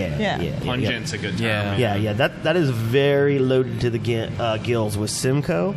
A ton of malted oats, and we're very fortunate to have Dutch Gold honey in our backyard in Lancaster, basically. It's an 8.1. Yeah, that's a biggie. And then we throw a ton of Pennsylvania raw honey into that thing, too. So that's a really nice beer. Well, so I was going to put Jason on the spot, but I already kind of scoped out a little bit. No, once again, Jason being as tough as a critic as you are, and I've seen you have 3 of them now so far, like... You're like it's not 3.75. It's almost. He a 4. Must need 4 of them to figure out that if he likes it. That's good. I can't wait to try the Barbasol. Yeah, cleaning combs. Yeah. There's maybe one of the episodes where we're gonna be like taking breaks and go pee, and I'll have Ben host for a little while here. Yeah, well, I'm floating a little bit anyway. So you're gonna. If you want to go now, you go ahead. I'm gonna do that right now. We're very off the rails. It just that's goes. fine. Yeah. Whatever you guys want to do. This is fantastic. I like this one a lot too. I'm actually gonna piggyback off Jason and go 3.75 as well. Cool. That's a really good beer. It's dank, but like you said, it's not. Yeah. Like I had a Funk's brew that was dank, and it was like I was drinking bong water. It was too much. Oh yeah, it was way too much. Tempinator. Yeah, and this is still very refreshing. and it tastes, and how you're saying the Simcoe. So I guess that's where it kind of. So the Pulpomania that we're out of right now. I'm so bummed. I know. I'm bummed too. The name, but that is a fantastic citrus beer, and I like Funk's. What's their citrus beer? Citrus. Citrus. It's called Citrus. Yeah, Citrus. Is that what it's called? Yeah. Yeah. But I don't know. You got to try ours if you like theirs. It's pretty good. Yeah. It's pretty good. And then we do a funky version of that with Brettanomyces, and we call it Breadomania. And then they say that's when Pulpomania runs wild on you. Yeah. Well, Chris Jericho's coming to the area soon. Shut the hell up. He's going to be playing his band Foz. He's going to be playing at Chameleon Club. Did you come down and see Jake the Snake when he was here? No. Where was he at? The Harrisburg Mall. Really? Oh, dude. That guy has had a tough life. Dude, he looks like a wreck. He's back. He looks a wreck. He's on AEW I right saw now. that. He's a manager. I almost died. His promo was still so good, though. I love it. Dude, my inner 10-year-old just screamed. I was like, he goes, I'm so excited. He goes, when you don't have to scream for people to hear you. Yeah. Oh my God, I love it. I love it. So that's one of the other podcasts we do. I do 4 different shows on top of working a 40-hour week job. I'm an idiot. This is what it is. But we do the beer show. Then I do an interview show where I interview local people or bands or anyone who has something going on. And then I do we do a pop culture one, which is like video games, TV, music, comic books, the whole nine. And then we do the wrestling one. And we've been really fortunate with the wrestling one. Like, people listen to our show, and we just started going to indie shows. And on the way home, we do car ride home reviews. So it's like, hey, we like the show, and we do the whole thing, and and they really like it, and they're like, hey, you should. You want to come to the show, and we'll kind of let you guys come in, and so we started bringing our camera, and then we're doing promo videos for the guys, so letting them cut a promo on mic. Oh God! So we're actually helping the companies that's cool. That's do their really storylines. Cool. Yeah, that's cool. That's really cool. Yeah, so it's really fun, man. I'm a huge fan of the wrestling scene, and the Budwashers, the guys who run the school county. Those guys are goons. I love them. Yeah, they're just hey, you win a championship belt if you're in it. Yeah, I'm gonna get that damn belt. Just wait. Are you? I'm trying to get that. Are you gonna put yourself in for? To be in the running for the belt this year? Oh, absolutely. Nice. Absolutely. I'm not sure what the requirements are of that. I'm not sure how it goes down. We're still. I still wait for them to hand out the official rules on it. There's a lot of stuff this summer. I mean, we're so busy with opening this place and focusing on this place. I hope we don't miss anything outside of this place. I mean, we're trying to sign up for the Brewfest, and a lot of people are approaching us, because we're just so busy. Yeah. And it's crazy right now. So yeah, if there's anything that you guys know of, you think we should be a part of, at least let us know so it can be on our radar. That month we're doing 3 Brewfests in 3 weekends. So the first weekend is going to be nutty. Is going to be the Renaissance Fair Brewfest. Oh. Which is a great time, and up in the Ren Fair. Oh, I didn't even know they had that. Oh, that one gets hairy. I was hammered the first year I went. I was out of control hammered. And then Mount Hope. Yeah, and then the next one after that. Oh, Ben, you're making a mess here. That's all right. I only got a little splash. That's right. Our girls need something to do. Then the week after the School County Brewfest. Yep. Then the week after that is the Birch Pepper Jam Brewfest. Yep. Yeah, so that's 3. That's all in the same month. Because I know right now we're doing PA flavor. We're doing Dolphin. Yeah. What else? Sure. You said Perry County. Perry County. We support everything in Perry County. There's going to be 3 or 4 more there slinging, I'm sure. Don't worry. Yeah. It always pops up. You know when you made it, though. When Hoppy Floppy comes to town. Oh, Jesus H. Christ. I can't believe you know that. Dave, do you know who that is? Do you know who Hoppy Floppy is, Dave? Yes, I do. Okay. Michelle, I'll show you off camera. Dave Gates is waiting in the wings. So Hoppy Floppy. Oh, he's gonna tell her. I'm gonna tell her. Hang on, I'll pull it up. She's a beer model. Oh, it's a she. Here I'm thinking. So she's very. What are you thinking? There is a guy who is the version of her where he does the same thing but as a guy version, except he has a huge dad bod and a big beer belly. But she takes very provocative photos with beers. Hey now.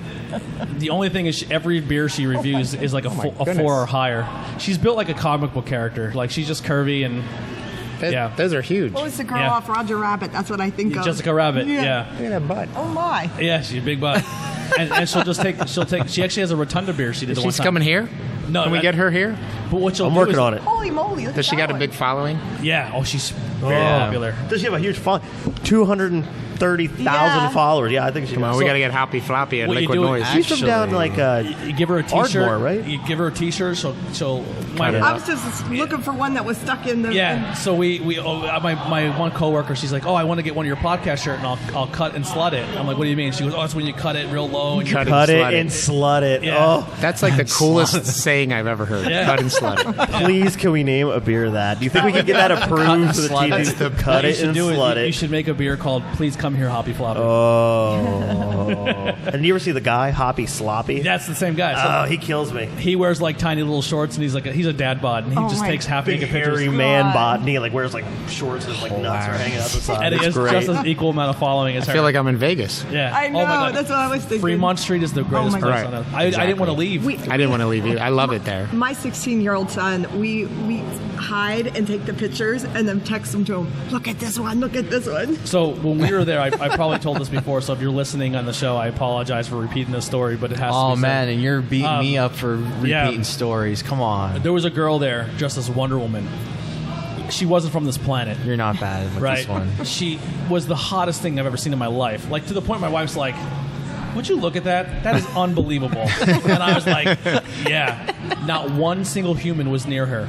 She was too she was too gorgeous for people to go near her. 3 spots down from her, because they have little sprayed circles on the Yeah. concrete and they Yeah. have to stay in their circle, Yeah. was a 400-pound woman in a diaper with pasties on dancing to Who Let the Dogs Out. And she had hundreds of people around her throwing money at her. Is that the best street in the world, It's or what? amazing. There's a guy there. He I just mean, I got a little change. I'd be like, There's always the girls that wear the pasties, and then the ones that shouldn't have the pasties on. yeah. it just They're covers the ones it just who are covers the faucet, but you still see the button. Yeah. Is that what it is? It covers the faucet, but not the button. There's girls who walk around. Jesus Christ. There's girls who walk around in nun costumes with their boobs hanging out. With Oh their yeah. ass. Yes. Yeah. And then there's the midget Mr. T. Jesus I didn't see him. Oh my Christ. God. When we were there, it was the big devil guy. He was dressed as he had like the goat legs. Oh, that was the guy that was there. Well, he was there. He got excited when he was dancing with and this his one leaf- girl, Yeah. Leaf raised. and it's He has like a furry penis. yeah. Yeah, Oh, he was fantastic. Dude, it's so much fun. I didn't want to leave. All right, so we're now at number 5. This is, I'm sorry. So we'll jump over to number 5. Yeah, we'll definitely well, you go guys 5. doing Landon's Lager. I'm going to Yeah, go sure. because I've had a lot of this. Real quick, Landon's Lager is our what we would call our blue collar shot in a beer kind of beer. You know what I'm saying? It's beer flavored beer.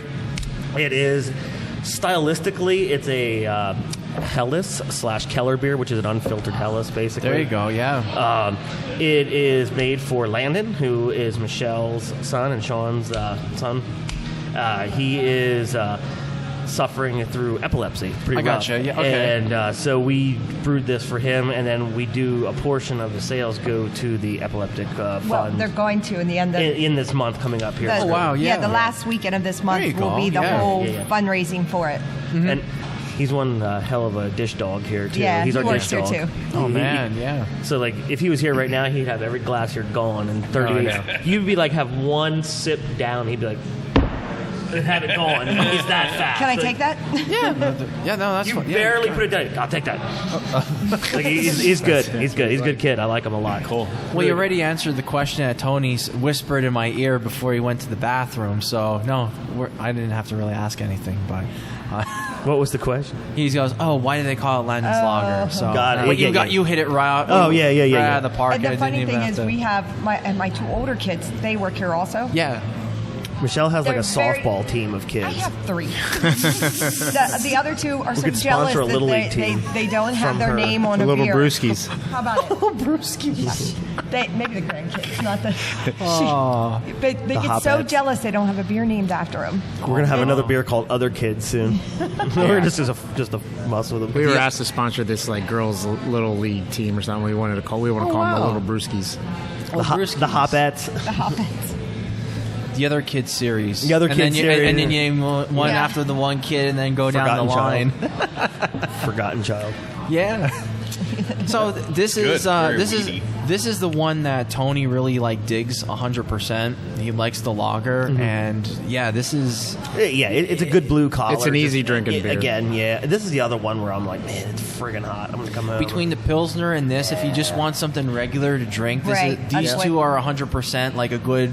They should be definite flagships for people like you said with the blue collar and all. We call it beer flavored beer. You know what I mean? Somebody comes in off the street, I want a pizza and a beer. You know what I mean? And we get people come in. I mean, I tell this story. There's this one guy that came in that I could tell he probably didn't belong in a brewery. He probably belonged at the dive bar down the road. Yeah.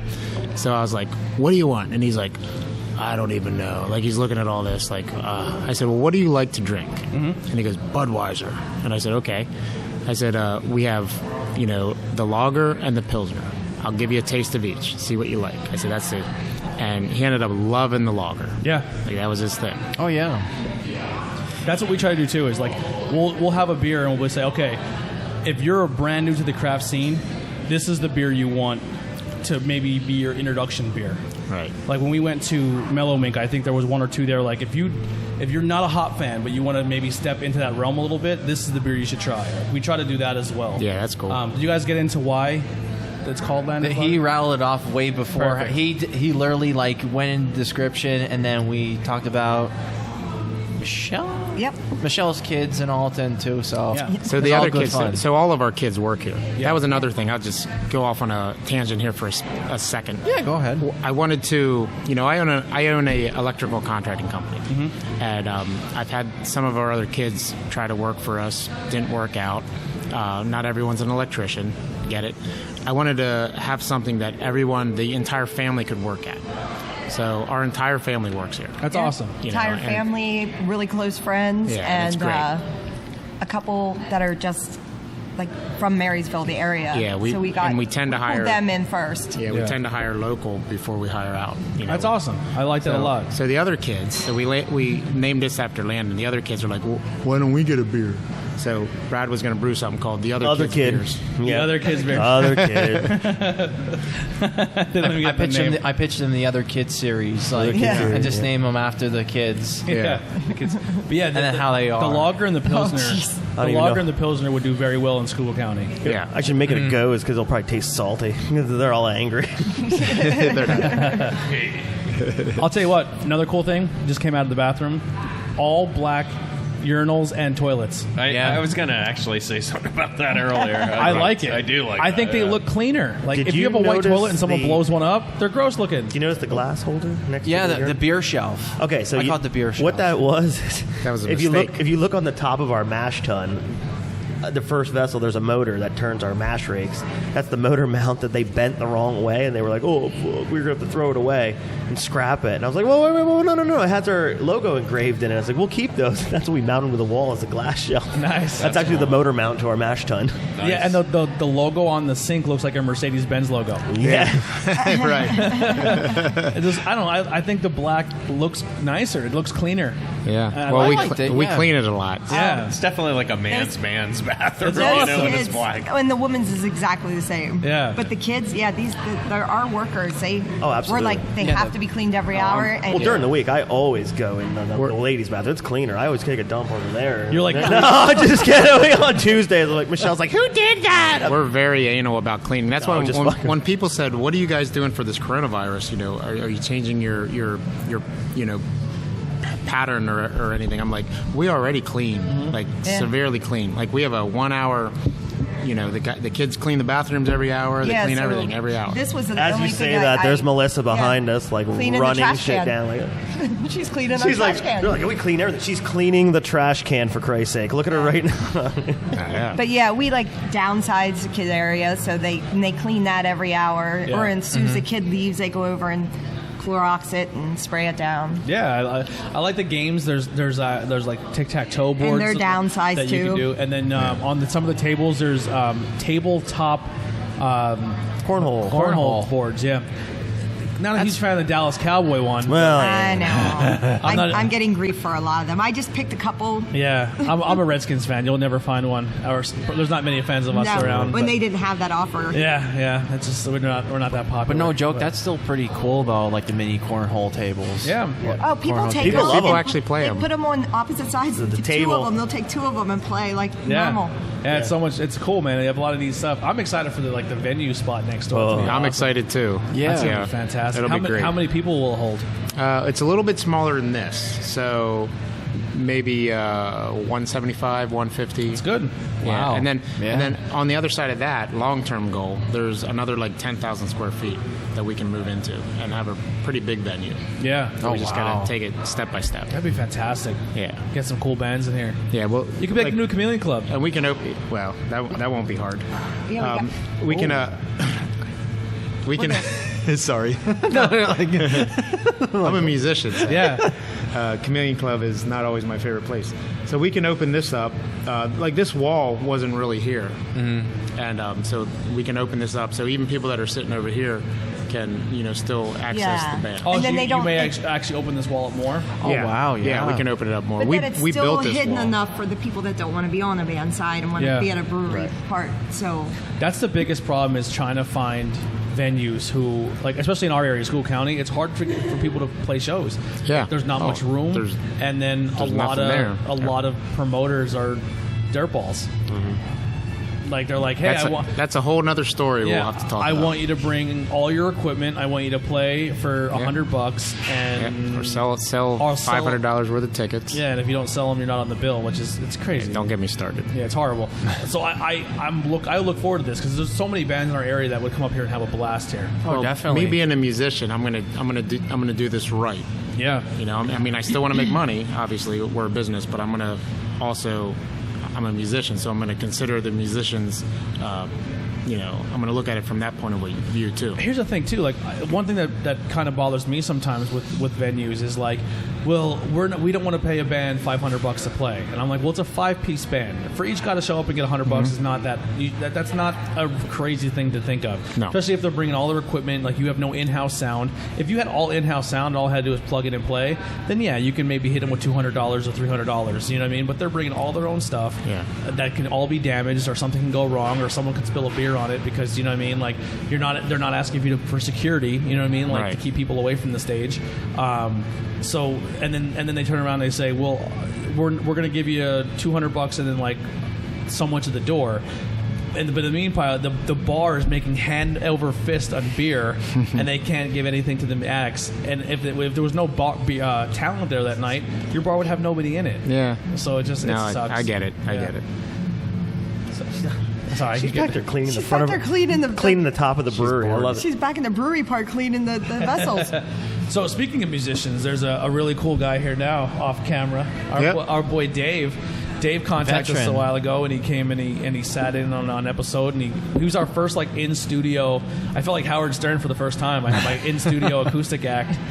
He's a really cool dude. He's gonna be start doing open mic nights here. Yep. Tonight. Yep. Tonight. So is that gonna be like a monthly, weekly? Hopefully monthly. Yeah, he's hard to book. Yeah. But we might have some other people hosting. Busy man. Open mic, but you want to talk a little bit? Do you want to come in quick? Sure. Come on in, Dave. Because I gotta pee. Okay. You're all leaving us. No. Oh no! Just for a minute. You scared him away, Dave. I think everybody has to pee. Yeah. I have my one sample. What'd you get? Welcome back, Davey. I still have the cucumber. Oh, this good. is amazing, guys. This is beautiful. It sounds great. Yeah, no more cardio mics. They're all dynamic. This is beautiful. Dynamic. I've been listening to you over there, and I drew a picture. I'm not an artist at all, but I drew it and tagged you guys on Facebook and all that fun stuff. So nice.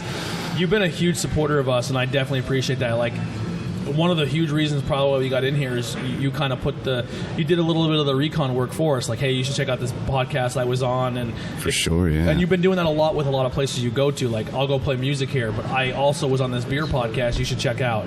And I really, really thank you for that, man. I appreciate it. You guys are doing a beautiful thing. And just something for you to just find us on a Google search and then drive an hour and some change to come to us to play and talk it was nice. It was nice to meet a complete stranger and sit down, have a couple beers beers and just kind of get to know each other. Definitely the nuttiest thing that we've encountered, but it's a good nutty encounter. Right. So. No, yeah. No, it's everything happens for a reason. And, you guys, what you're doing is a service to the beer community. You know what I mean?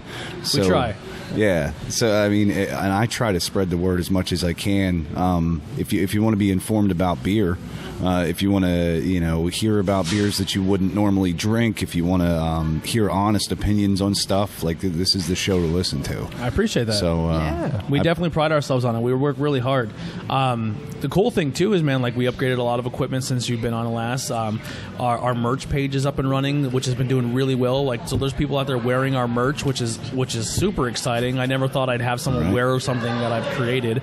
And then on top of that as well is like we're starting to now tap into going to breweries like we're doing right now here at Liquid Noise. It's really, really cool. Anybody humping your pillow yet? The only one who bought a pillow is my wife, so if she humped it, I don't know. Her or the dog. Yeah, there's only one pillow been sold. Yeah, the dog. I don't want with my cartoon face on it. Yeah. Yes. No, you guys have some super cool merch too. The beer hub one is really popular. Yeah, yeah. So we have one special logo. It's not really special. It's a ripoff, but we have the Bangin Beers podcast with the microphone. He has stickers for you guys then too. Oh, cool. But it's the microphone is just Bangin Beers. All of our shows kind of have the same logo, so you kind of see they're all part of the same family. Oh, cool. But we made one. It's the Bangin Beers. It's the Pornhub logo. So it says Bangin, and then the beers is just the orange box. I'm a regular visitor of Pornhub. Yeah. You see their. Oh my God! I almost said that. Here we go. I always say, "What's your category?" Here we go. But if you don't want to put yourself out there like that, you don't have to. I don't give a shit. I like into everything. BJs and facials. Yeah. Here we are. Jason, what's your category? Porn. What's your porn category? What's your go-to? What's your porn category? Go. What kind of porn do I What's like? What's your go-to category? Like when you go onto a site, do you just look at what's featured, or do you go right to a category? I'm not going to tell you that, man. No, he's not an open book. Fucking prude over here. Yeah. I'm in the musician porn. That's what I look at. Yeah. I'm going to probably say hairless midgets. Hairless midgets, yeah. I'm not going to say I've never watched, little people porn. I'm not going to lie about that. Jesus Christ, did I come back at a weird time? We were talking about our merch page and how we have a Bangin' Beers shirt that looks like the Pornhub logo. Oh, good. Yeah, and it just took off from there. Oh, good. So what are we going to next here? Where are we at? Oh, okay. So you did Landon. Yep. The next one, and sorry for my dark beer hater. This is Baphomet's Rain. Oh, I know this is exactly where this is going. Is a. Do you like coffee? Yeah, I do. Anthony's going to hate this one. Yeah, so you're gonna everybody knows. You're gonna finish this one for me. It is a very mild milk stout that we make with Elementary Coffee, which Andrea has Elementary Coffee Company in downtown Harrisburg. I have been supporting her since day one, and we have done little projects together at different breweries. This is the first time. I obviously had her roast a beer especially for the beer. The beer does not have an over pungent coffee smell. Correct. It's big coffee taste, though. Big coffee and taste, it's good. It's like a less acidic coffee. I'm with you, though, Wow. on the stouts. Yep. But it's not bad. It is a specially roasted for us. It's a double blend of two different kind of Indonesian coffees that she roast super, super dark, like almost like darker than espresso. I like it. Very good, very short contact time. I think that's what makes it really cool. And her logo is the Baphomet. So I was like, all right, we'll call it Baphomet's Rain. You get the gist. So it does taste like coffee. Yes, It tastes a lot like coffee. That's a good assessment. Good assessment. Tastes very good. That's a good We're going to beer. get a counter for Tastes Like Coffee with stouts. It's very I don't like informative. Minus dark beers. 2 caps. Tastes like coffee. We're going to have a coffee beer, and we're going to not make it taste like coffee. Don't be like those no, that's jackaloons really good, I see on Untapped. They're like, It is very I hate sour beers. And they order a sour beer, 1 star. I'm like, what, you dumbass? You're the order. It says right on it, Honestly, for me, so far, that's my favorite. Cool, thanks, dude. We do Very different good. variants of that beer all the time. Very, for you. very good. It's I've had that for a while. Let me There you go. Yeah, it's very absolutely. flavorful though. Like I love I'm it. going to be honest. I don't hate it. That's like a less acidic like coffee taste to it, which is that's pretty wild. No. It's all in the contact time. Yeah. Coffee hater. So she makes some of the best friggin' cold brew I've ever drank because it's not acidic. I love it. And basically, I said, can I keep a locked and key secret how the hell you make your cold brew, but I want to do it with beer. And she told me. I'm a huge fan of that. That's really, really good. I'm not going to give it a score on tap just because I don't know what I would even rank that. But I'm going to be honest. I've had stouts that I've taken a sip of, and I was like, I'm not taking another sip. That's tasty. So are you a coffee? Wow. You're coffee. I love coffee, so, and I don't put nothing in it. Her and I have done stuff where we've aged cold brew coffee in whiskey barrels. And then we bottle it and sell it like that to go. Wow. You have that Death Wish coffee, man? No, I don't want to have it. I probably have a murmur after that or something. Jesus Christ. I love that, like, highly caffeinated. I'll tell you what. Dark. I mean, I'm a coffee snob. I'm a total... I have like 18 different little mechanisms to make coffee at my house. I'm a prick about it. But that stuff, that Death Wish, that kind of scares the shit out of me. That's like the fentanyl of coffee. I really don't know if I want that. I'll tell you what. You'll be fine. With Death Wish coffee, I know I go to New York Comic Con every year, and they usually have like a stand that you can actually get the free cups. I think the one time I'm like, hey, can you pour in like my water bottle or whatever? And What the hell's wrong with you? Hey, free coffee. You ever see the episode? I'm like wide awake the whole entire time. I'm like, see, caffeine does nothing for me. I can drink an energy drink and go right to sleep. You ever have a Turkish coffee? No. Downtown Harrisburg has a Turkish bakery right now, and I went to it. They grind the coffee like flour, which makes it super extractable. They mix it in water, and they put it in this little copper cauldron and heat it, and then they run it through like a little sieve and pour it into these little baby espresso cups. So in the Harrisburg area, I can ask you this question because you're from our area. So like our area, we have Gears iced tea, correct? Middlesworth chips, like that's like this, and Roma pizza and Roma pizza, right? What is the thing in this area? Like, what is the go-to thing? You know, that's funny you say that. If I had to say what is like synonymous with Harrisburg, that really isn't a thing down here. I thought of that because I know County is so weird. I know the Budwash brothers. They make a Skookin' Around. They do. It's made with Gears iced tea. It's a good beer.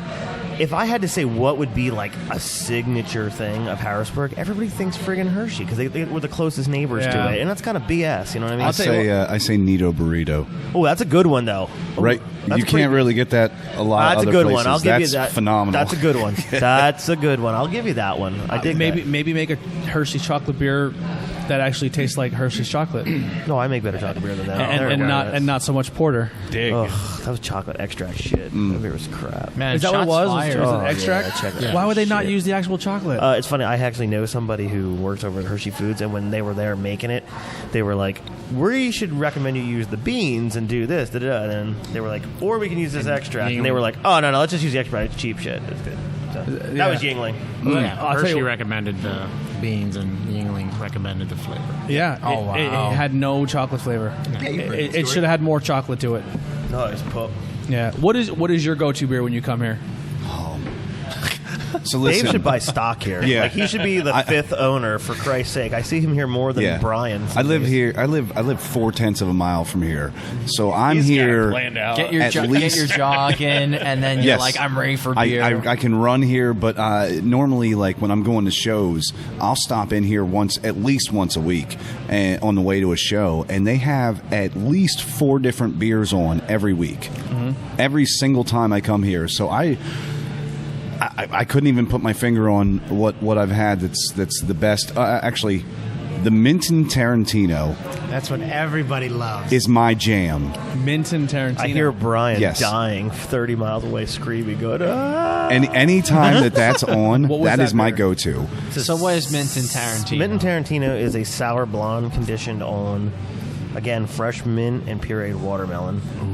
It is incredible. It's pretty freaking good. I'm not gonna lie. Wow. I'm a huge Tarantino fan, so I'm excited for that. It's pretty freaking good. That sounds fucking stellar. Yeah, it's good. It's Yeah. pretty good.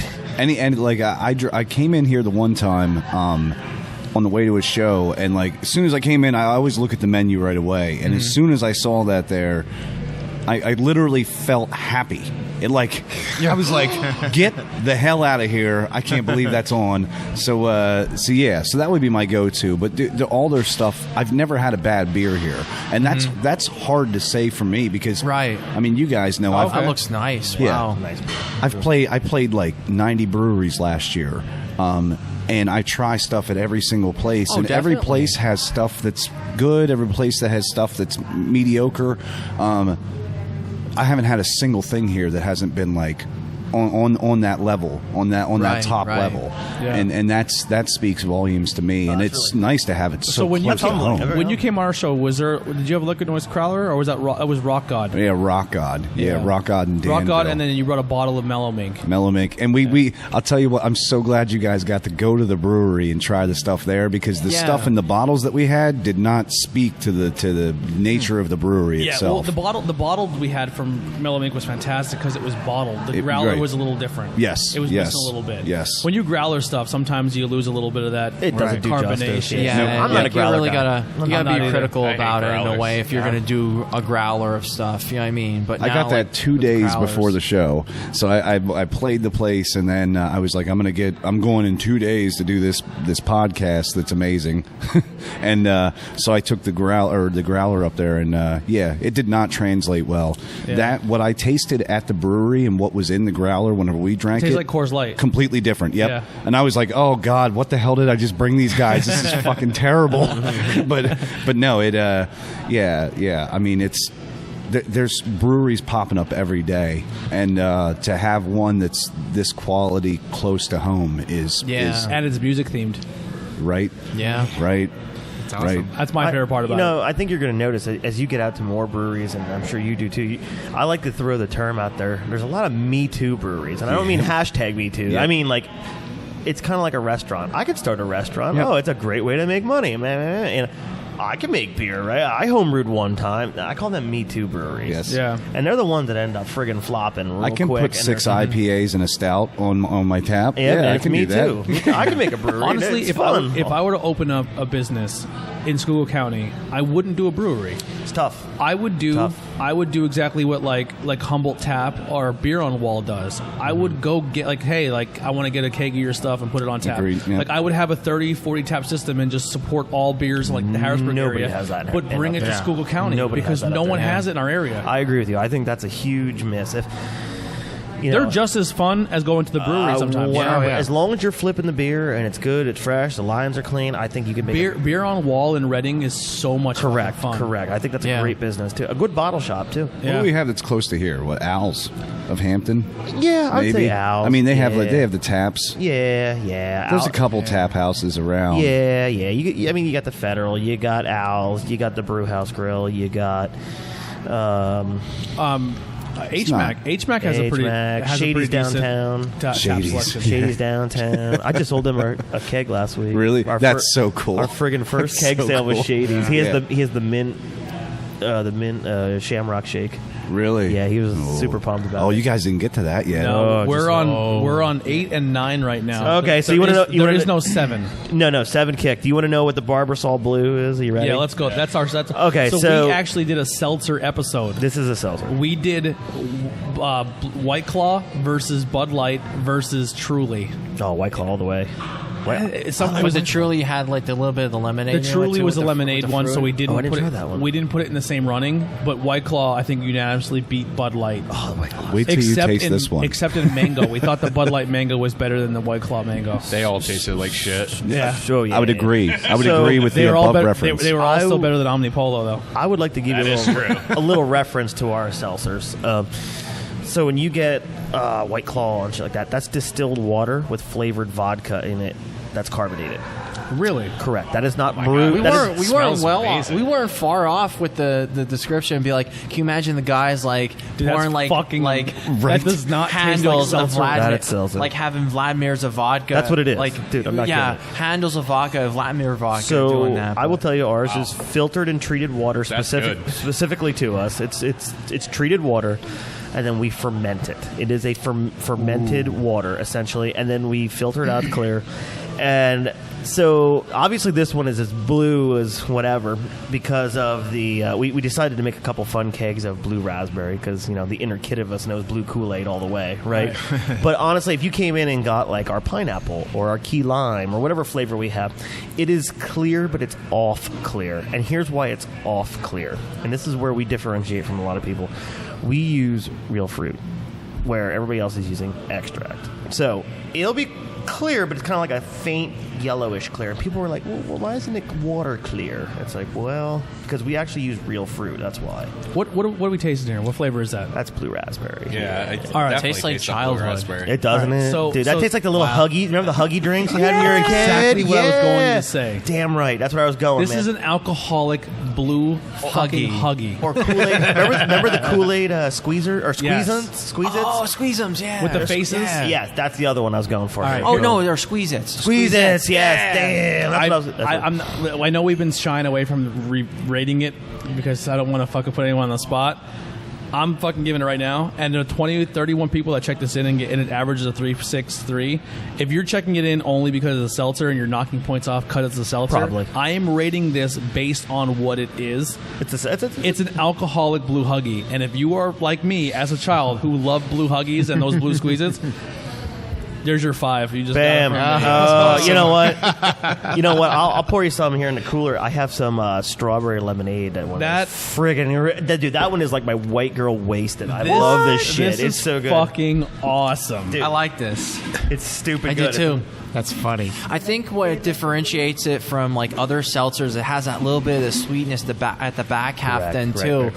So that really makes it like instead of that like that dryness, it just tastes more like it's more along the lines like we were saying Huggy. It really is like a fruit juice. Yes, correct. So I mean, there is nothing there but water and fruit. That's why I said whenever you started naming off the seltzers that you had on that episode, I went, you have no idea what you're about to drink. This is their fucking seltzers awesome. are You gave our blue incredible. Did you try the strawberry lemonade? lemonade? It tastes like a blue Huggy. Jeez, I got a keg. You bite it with your teeth and you just go to town. Dude, I'm gonna get you some strawberry lemonade. Then that shit's good. Yeah. Dude, that stuff's this is dang. great. That is dang. I love that. I know.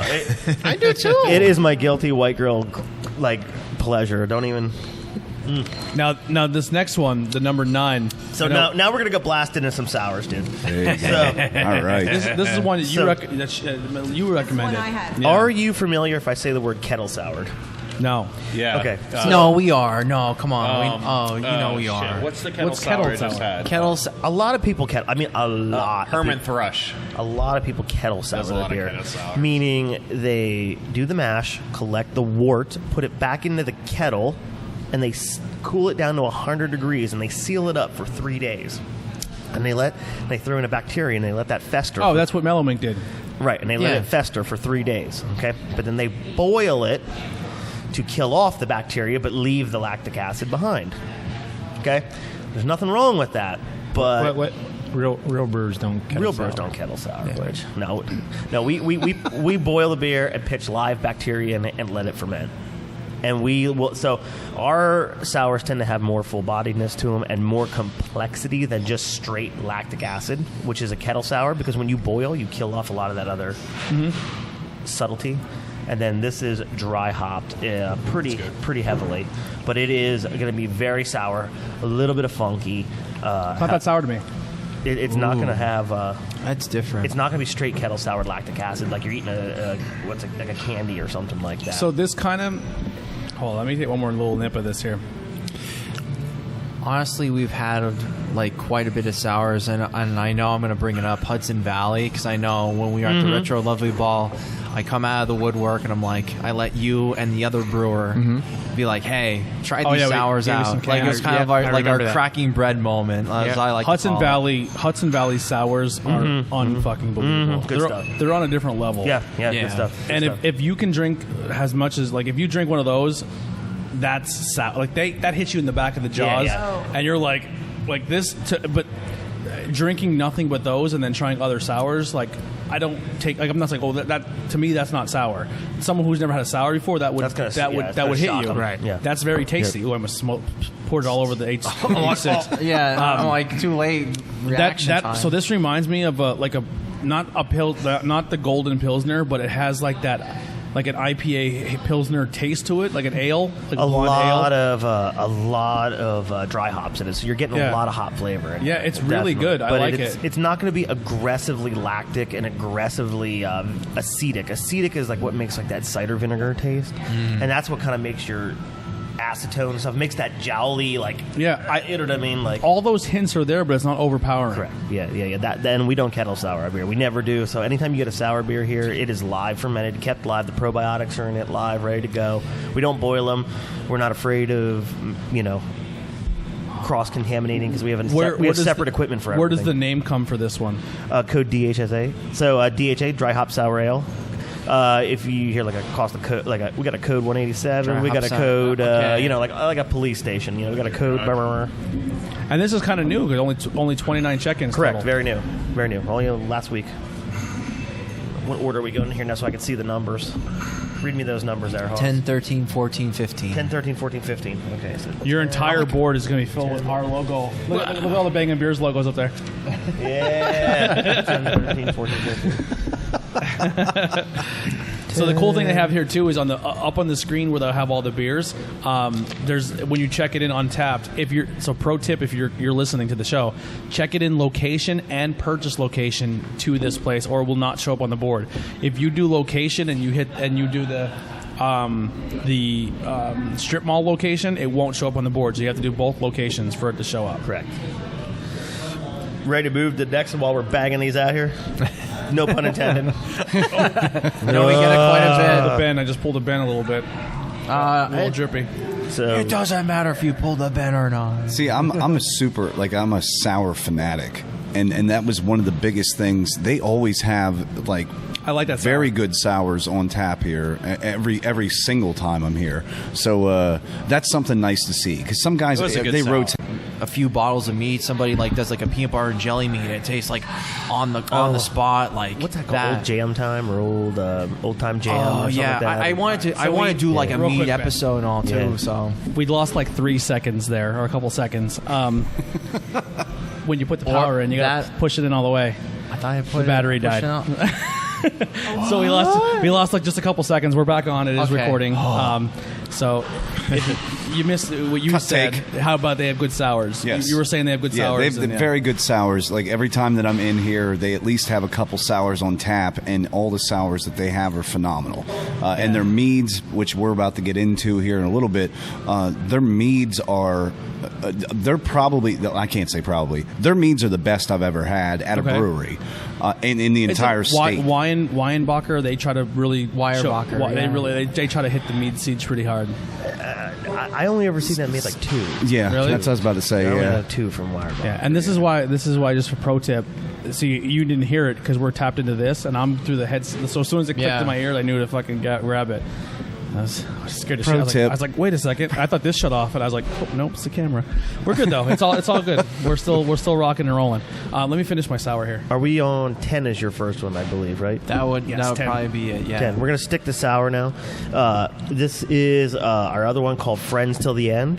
The friends being Brettanomyces and Saison. So this is a this got a lot going on here. Sour, funky Saison. This is a rye-based Saison with a lot of our house culture bugs and funk to it. Very sour, very funky. A lot of barnyardy notes. A lot of stink to it. It has that blue cheese stinky funk. When he said barnyard. That is 100% exactly what it barnyard funk. He just said, yep. That fucking barnyard. Totally. Yeah, wow. I warned you. This is what No. I loved it when you said blue cheese because that was the first thing. Yes. It has that barnyard. Yes. All right. I don't want to be mean when I say it's you smell the manure. Yeah, you get a little of that. It's like a sick goat's ass. I get it. Yeah. The scent of the manure. It does. I mean that is the. Try it again. That's actually one of my favorites. This is the magic. You know what? Magic. We're all sharing the coronavirus. Well, we just had a wheat version of this. That was fantastic. I actually like the wheat version better. Right. But this is the magic of what Brettanomyces can do for you, right here. That's great. I'm into it. Dude, I gotta good. I gotta be honest with you. I'm into it. Yeah, I'm good. great. With it. I don't hate it. But, I'm good with it. But it's like when you drive by a farm. I know I'm not going. Yeah. We're not offended. You know. She's just like, you could I love her faces. She always has that. I just fed her a poop nugget. Yeah. That's the hopper face. That's the hopper face. The barnyard comment is just. I see where you're going with that one. Sick goat's ass, man. I'm telling you. Now, as right on point with that, for real. As a place that this is going off music and music themed. You had the Joe Crocker opportunity here. I get by with a little help from my friends. Yep. Yeah. Yep. Friends till the end. All right. 6% farmhouse ale. That was actually one I haven't had yet. Oh, it's got some stank to it. 6 check-ins and no one reviewed it. What a bunch of bollocks. Are you serious? Oh, no. It gets a 3.58. I guess because only 6 people has done it so far, it's not giving you an average score. Yeah. Probably. Now I got a review. I'm going to boost it. I'm going to pad that score a little. That's a fantastic beer. I'm into that weird stanky funk. Yeah, I like it. I could see where like people would be like, "Oh God, this is offensive. This tastes like my baby's diaper." You know what I mean? Like it's like the Harrisburg Farm Show. What a review! Right. What a review! It does. It has like a farm show. You said rock. It tastes like my baby's diaper. You know what it kind of like. Trying to stay with that farmhouse thing and not so much the manure, because I think that's a terrible explain. It has like a hay. Hay, alfalfa would be a good one. I would agree. Yeah. I think that's a very safe assessment. I would Just the barnyard. You're like still on chuckling point down there. Yeah. As soon as I tasted, I took a first initial sip. It was like I was driving a Heisler's and you're driving by all the cows. Yeah. I like it because it's so fucked up. I really like it. Yeah, I'm digging that. Man. I'm done shocking your palate for a little bit now. That was the last of the stanky funkies ones. Now we're going to go into... I like the stanky funky ones, to be honest. Yo, Dr. Lambic, Matt, over at Mellow Mink told me one time, a little poop's okay in beer. Just remember, when Matt and Mellow Mink, he always says, a little poop's okay. So just remember, when a beer smells a little funky like that, a little poop's okay. That's all you got to know. You know what I love is that on Untapped, so the flavor profile, what it auto-populates for you is citrusy, grassy, peppery, funky, poop, and rye. Grassy was dead on. Grassy, right. It's a grassy beer. Absolutely. I'm digging it. I just gave it a 5. I'm trying to pad your score a little. That beer's so fucked up. I really like it a lot. Do you really? Do you really dig it? I do. Yeah. That's awesome. Jason, so jacked up. Jason is a shock factor guy. One of our first episodes ever. I can't go into it, but Jason reviewed a movie, and it was a black exploitation film. And we'll just say the title is Boss. Use your imagination with an N-word and then Boss. And then he sang the whole theme song. It's a good movie, man. Yeah, but I didn't make it. No, it was so like he's like, and then he made like he's into like the shock culture stuff. Like he loves it. Like that's I know this is right up your alley. Shock culture beer. It's different. That's the thing. You like difference. Good, yeah, I got you. He's not mainstream at all. He goes against the he swims upstream. I saw his socks and I saw his thigh earlier, and I was like, "There's something happening over there." I think I see his thigh. Yeah.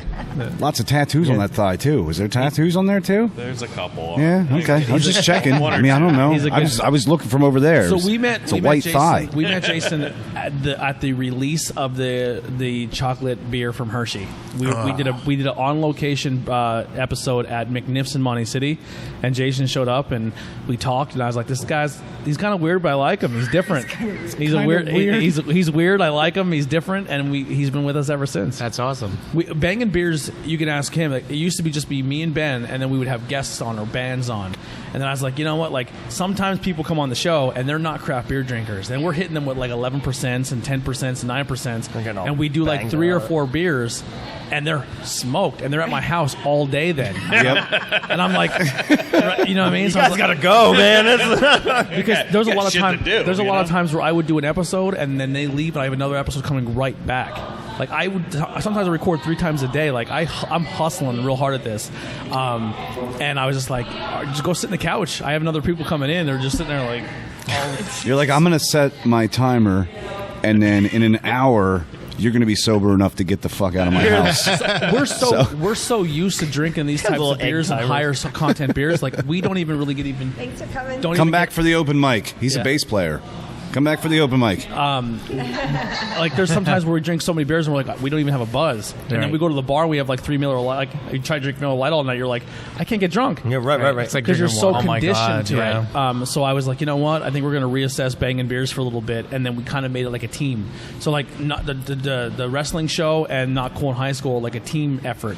And Bangin' Beers was kind of like a second part of Interviews with Everyday People, and that became like an interview show. And I was like, no, we're changing that. And we kind of put like a 4-man team with a rotating 5th chair. Like, would it be my dad or somebody, like someone who I know who can handle their beer? And that's like our 5th chair now. So I want to like, get on with your dad. Do you like yell upstairs to him like, Episode. Dad, yeah. Yeah. get down here, the show's failing. Well, no, Mom's making bagel bites. I don't live at home. I have my own.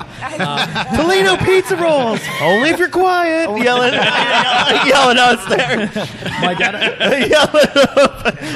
My dad actually moved to New York, so it's a little hard for him to come to episodes. But that's cool. he's up by Cortland Brewing, so he brought a whole bunch of stuff from Portland one day, and then the one place. That's up cool. there. He's supportive of everything. Yeah, he's super supportive. He's a good dude. That's cool. And then like when my brother's home from the military, he comes home every now and then. We'll throw him on the show. With some like California beers. He's like fresh 21, 22, and so his first 21st birthday, we had like Bangin' Beers episode 1. We did like We're doing quads. we did like 18 beers in one episode. We were smoked. It got to the point where Tony. No, he was messed up. It got to the point where Tony was like, we were just like so like gone. Tony's just like wiring fucking empty beer cans all over the place, throwing them. He's just like, fuck it. I don't turn into an angry drunk. I just turn into like a 3-year-old. And you see it on camera. He just looks. He drinks one sour. He's just like, meh, and he like throws the can. It's just so funny. And, yeah, my wife loves it. All right, so we're at number 13, or how are we doing this? So I'm gonna sweeten your palates back up a little bit. So this is our milkshake mead series. Oh, we're going 14. 13. And by the way, we thank have you. 13 and 14. And thank you for shaking up there's two our milkshakes. palates and guiding us like I'm trying through this tour to of beers. Right, so right. Good job on that. I'm trying to go left to right here, not okay. screw you up too bad. So we're going Orange Julius first. So you've had milkshake IPAs, right? Are you familiar with the milkshake IPAs? That's we are good. we're very familiar with.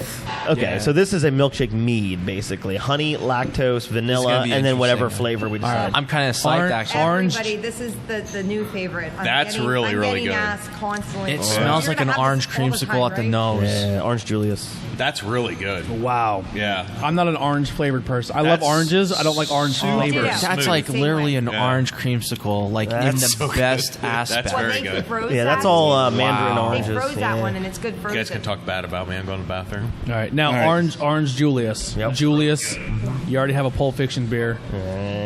You could have went with that. Jules, hey Jules. Jules. Yeah. Wow. Say my name or what's Say my name. Say what one more. Say what one. Which meat is yours? Bad Yeah. motherfucker. That's Yeah. what it is. Oh my God, the bad motherfucker. That's what we need. Bad motherfucker. The BMF. The BMF. Yeah. Well, that's coming up. Yeah, this Brian thing, and I do fermented hot sauces as well. Really? And we're going to be doing a whiskey barrel aged hot sauce. You know who you here. should contact for hot sauce? Tim. And you, yeah. Oh, yeah. You already know about Yeah, I Tim? know Tim. he was here, wasn't he? Yeah, he was. He was here last weekend. I loved. He's such a good dude. Yeah, I've done. Now I don't. I do not like hot stuff. I am a. There's some barbecue that fucking kill me. I have done 2 episodes with him where we sat and ate hot wings. Why? And Why just would you do that to yourself? I cried the one episode. He's such a good dude, though. I will punish myself and eat hot sauce just to sit across the he's table from him and cool. have a good time. Did you like the chocolate one?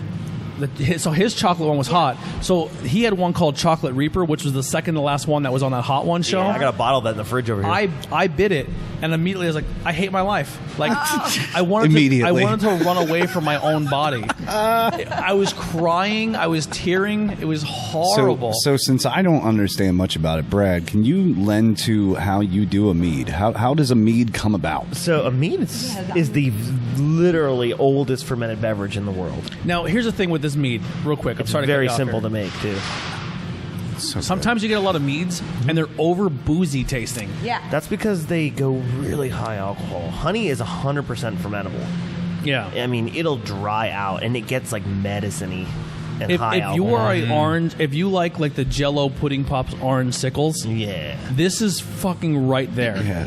Right there. This is legitimately an orange cream. And with our brewery license, we're only allowed to do a mead at 8%. We can't go any higher than 8%. Oh, okay. With our license. Because after that, it's called a wine. You can do the opposite of what some other breweries do when they say they're 11s and they're only 5s. Just say they're only a 5, but you're giving them right.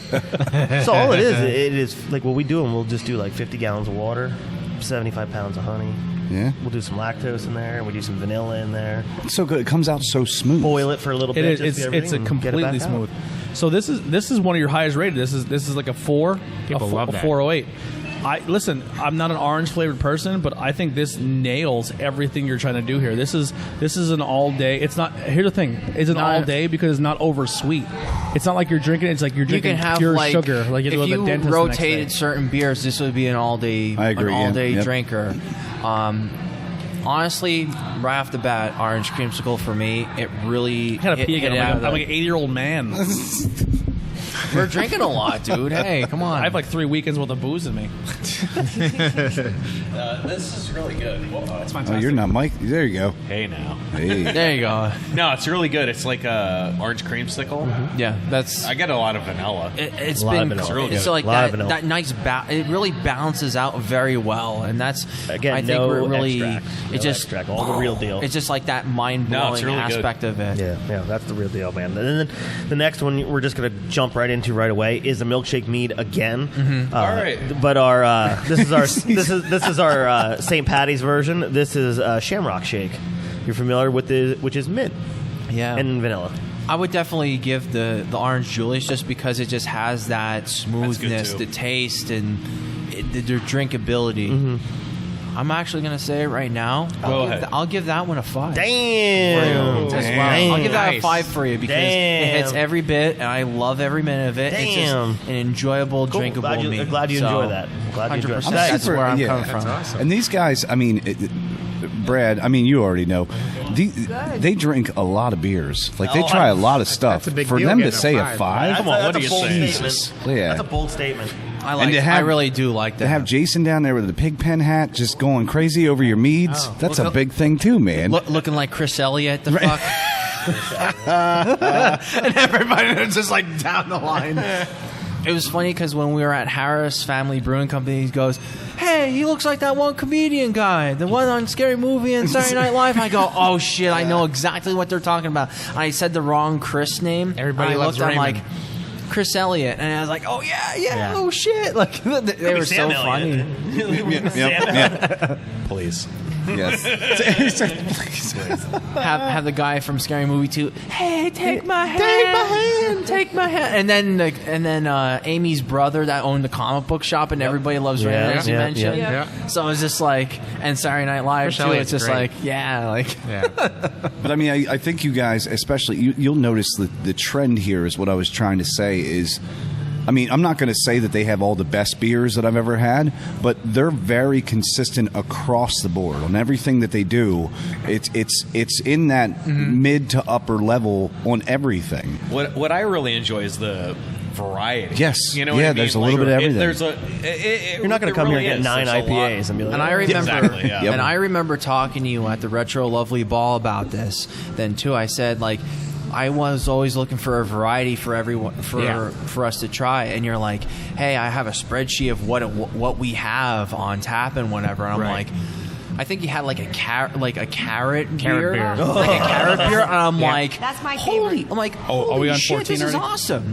This is wicked. That's a popular one. Like you had a whole spreadsheet of beers that you had down the line, and I'm just like, holy shit, you have this really mapped out. You're doing the right stuff. And the carrot and trying one, it. It's gonna be a good Easter. Well, I mean, I always wanted to appeal to everybody. I mean, no, if it was up to me personally, I think you hit that. I really do. I'd have 15 IPAs if it was up to me personally. If it was up to me and you, we'd have 15. We'd have 8 IPAs. That's not going to 8 saisons. That's not going to sell except for me. Double dry. That's not going to sell. Yeah. No, I mean, I agree. Across the board, there were so many different flavors here. Yeah. So many, and here's the thing. Gozas, Let's put this in perspective IPA, again. There's 15 beers on tap, and they have 3 bottles. They've been open 9 weeks. I know. 9 weeks. I the way agree, it's supposed to man. be done. I mean, it's very thought out. It's very put together. I mean, everything at Liquid Noise goes to 11, right? That's right. Yes. And rip 11. the knob up. Spinal tap. Spinal tap. You should make 11, my 11 comes together, right? Right, that's right. You should make a Spinal Tap beer and make it make it like a ridiculous, like 11 to rip the knob off and be like it's got to be 11%. It has to be like 15 or 16% IPA. Like that'd be wild. On our draft system, I want to get little knobs that all are turned to 11. I'm going to get those cut out. The gimmick, and then people will be like, You can make like a chocolate covered cherry beer and then like a stout and call it like the Bat's Head. Like no. Bite off the Bat's Head. So Anthony, this is another mead. All right, so here's the thing. You missed the. I'm not so much of a mint guy. Like mint chocolate, you're gonna mint hate chocolate this. chip. I don't mint. get the mint. Like, I like eating mints though. Like I like mints, but like mint and chocolate are not my thing. So we'll see what's going on. You're not gonna like this at all. It's okay. It's really good though. This is a polarizing one. It's yes, okay. yeah. If you're not a mint fan, it's probably not your biggest. It's a best beer. very slight hint of mint. It's not. Very, No, so It's not like all right, here you go. overbearing or powerful. If this was a stout, I'd hate it. What this tastes like is if you had what am I thinking of? Like a spearmint gum. Mm-hmm. Okay. And it's like you're chewing spearmint gum. Like I'm trying to think of the gum. There's a spearmint gum. Extra? I'm really That's what I think. I think like you extra get, gum. Yeah. Yep. I think you get way more. Like you said, the mint sound kind of subtle. I think you get the mint right up front. I think the mint is front and center. Then it goes away, and then it finishes nice. Finishes with like a vanilla kind of taste to it. Yeah. Right off the bat. I like it. Yeah. I dig it a agree lot. with that. Yeah. Yeah, I like that a lot. I've never had a super Shamrock cool. shake, so I don't know. Yeah, me either. Not one. Super sweet. I got no reason. Me neither. Like mint milk. Yeah, like mint chocolate mint chocolate chip ice cream. I can't. My wife loves it, and that asshole. What she'll do is she'll buy my favorite ice cream and then mint chocolate chip ice cream. That asshole. She is. My wife's an asshole. We've been together 13 years. I can say it. She'll eat she'll share my ice cream, and then knowing not I won't eat hers, then she'll fucking take her time with her ice cream, and that I'm like, you scumbag. Double dip. She's a fucking In the worst way. She's the worst. Yeah. Wait for the next beer. Yeah, we got to wait for Brad to come back to Yeah, do. so this is a nine next one. check-ins. It hasn't really hit its thing yet. It's brand new. It's brand. Yeah. I'm You guys are really hitting it consistently with what it is. It's like, if you bring out like anything new right off the bat, it's going to be great. It's going to be like that standard For what great, it like is. for what it is. Yeah. My Exactly. favorite thing right now with you guys is, once again, I just want to reiterate this to people that are listening. They've been open 9 weeks, and they have 15 different style of beers. And they've been solid. And if they're telling you it's going to taste like X, Y, and Z, it's going to hit X, Y, and Z, which is really I good. agree. After It's a coming off beautiful that thing. Omnipole episode where I was supposed to be tasting cheeseburger buns and French fries, this shit tastes like it should. Yeah. And like, I'm not sure how long Omnipolo has been around, but For a while, actually. everything here for being a brand new brewery has been fucking amazing. Yeah. Like the Now- food. Like this. Like the this food. man is a professor. And He's a on that- professor of food. My wife's gonna hate me because I refuse to eat. I'm a picky eater, so I don't like mushrooms. I don't like any of that. I like the Busted. mushroom pizza. Busted.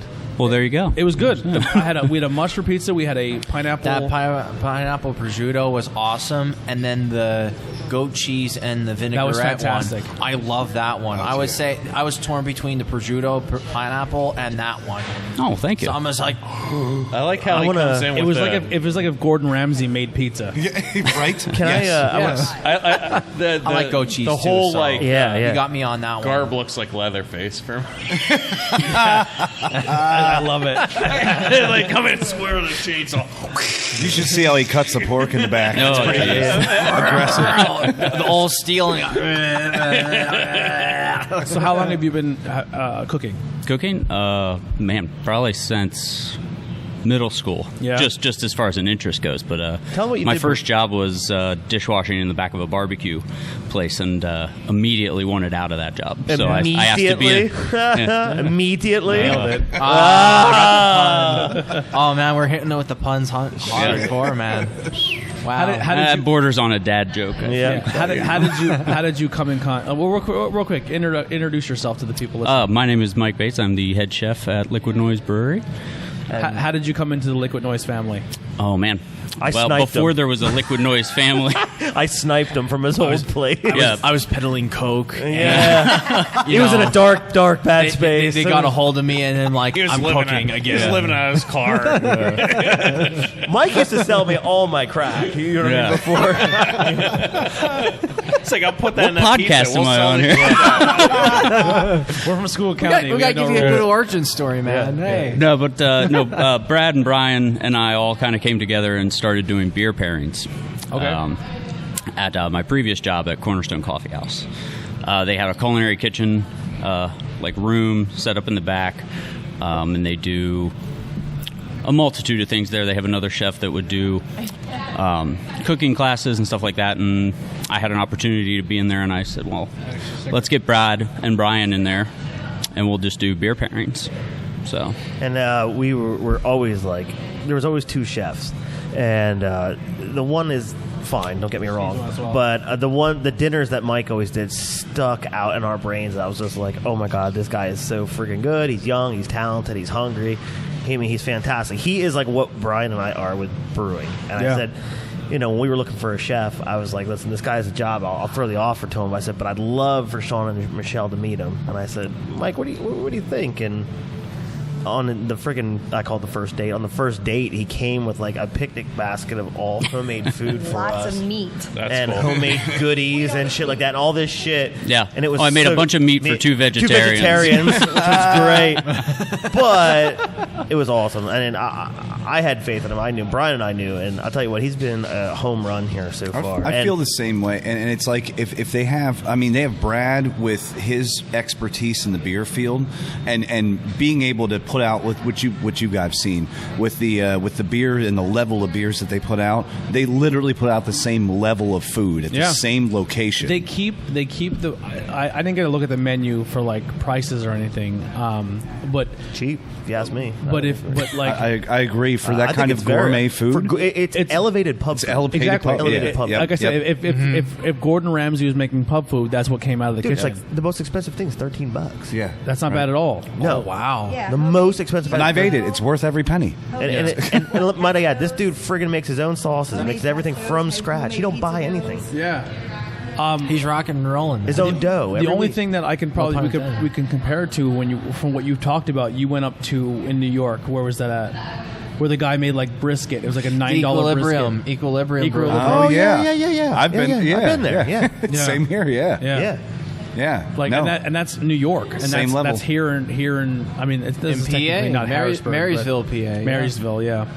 Right. Well, what was really cool is, Mike, on top of having his culinary expertise, I was like, he has an interest in beer, obviously. Oh, that's awesome. And it was like, hey, dude. Drinking beer, making beer. I was like, how do you feel if we let you, as the chef, put a whole series of beer out that are culinary-inspired beers? I'll tell you how he reacted to that. He actually got his hands like this. And he, moved them around in such an exciting rage. He's like, whoa! Yes. He did the Vandelay Silva. Fuck yeah. He's talented. So basically, we let him behind the counter. Let him do what he wants. So our last beer of the day is actually going to be the chef's. I got 2 more bottles. No, he has 2 more. The last draft beer. Last draft beer. Is the Chef Hat series. So I think Jason's going to like this one. This is your beer. Yeah. This is my beer. This is a Belgian double.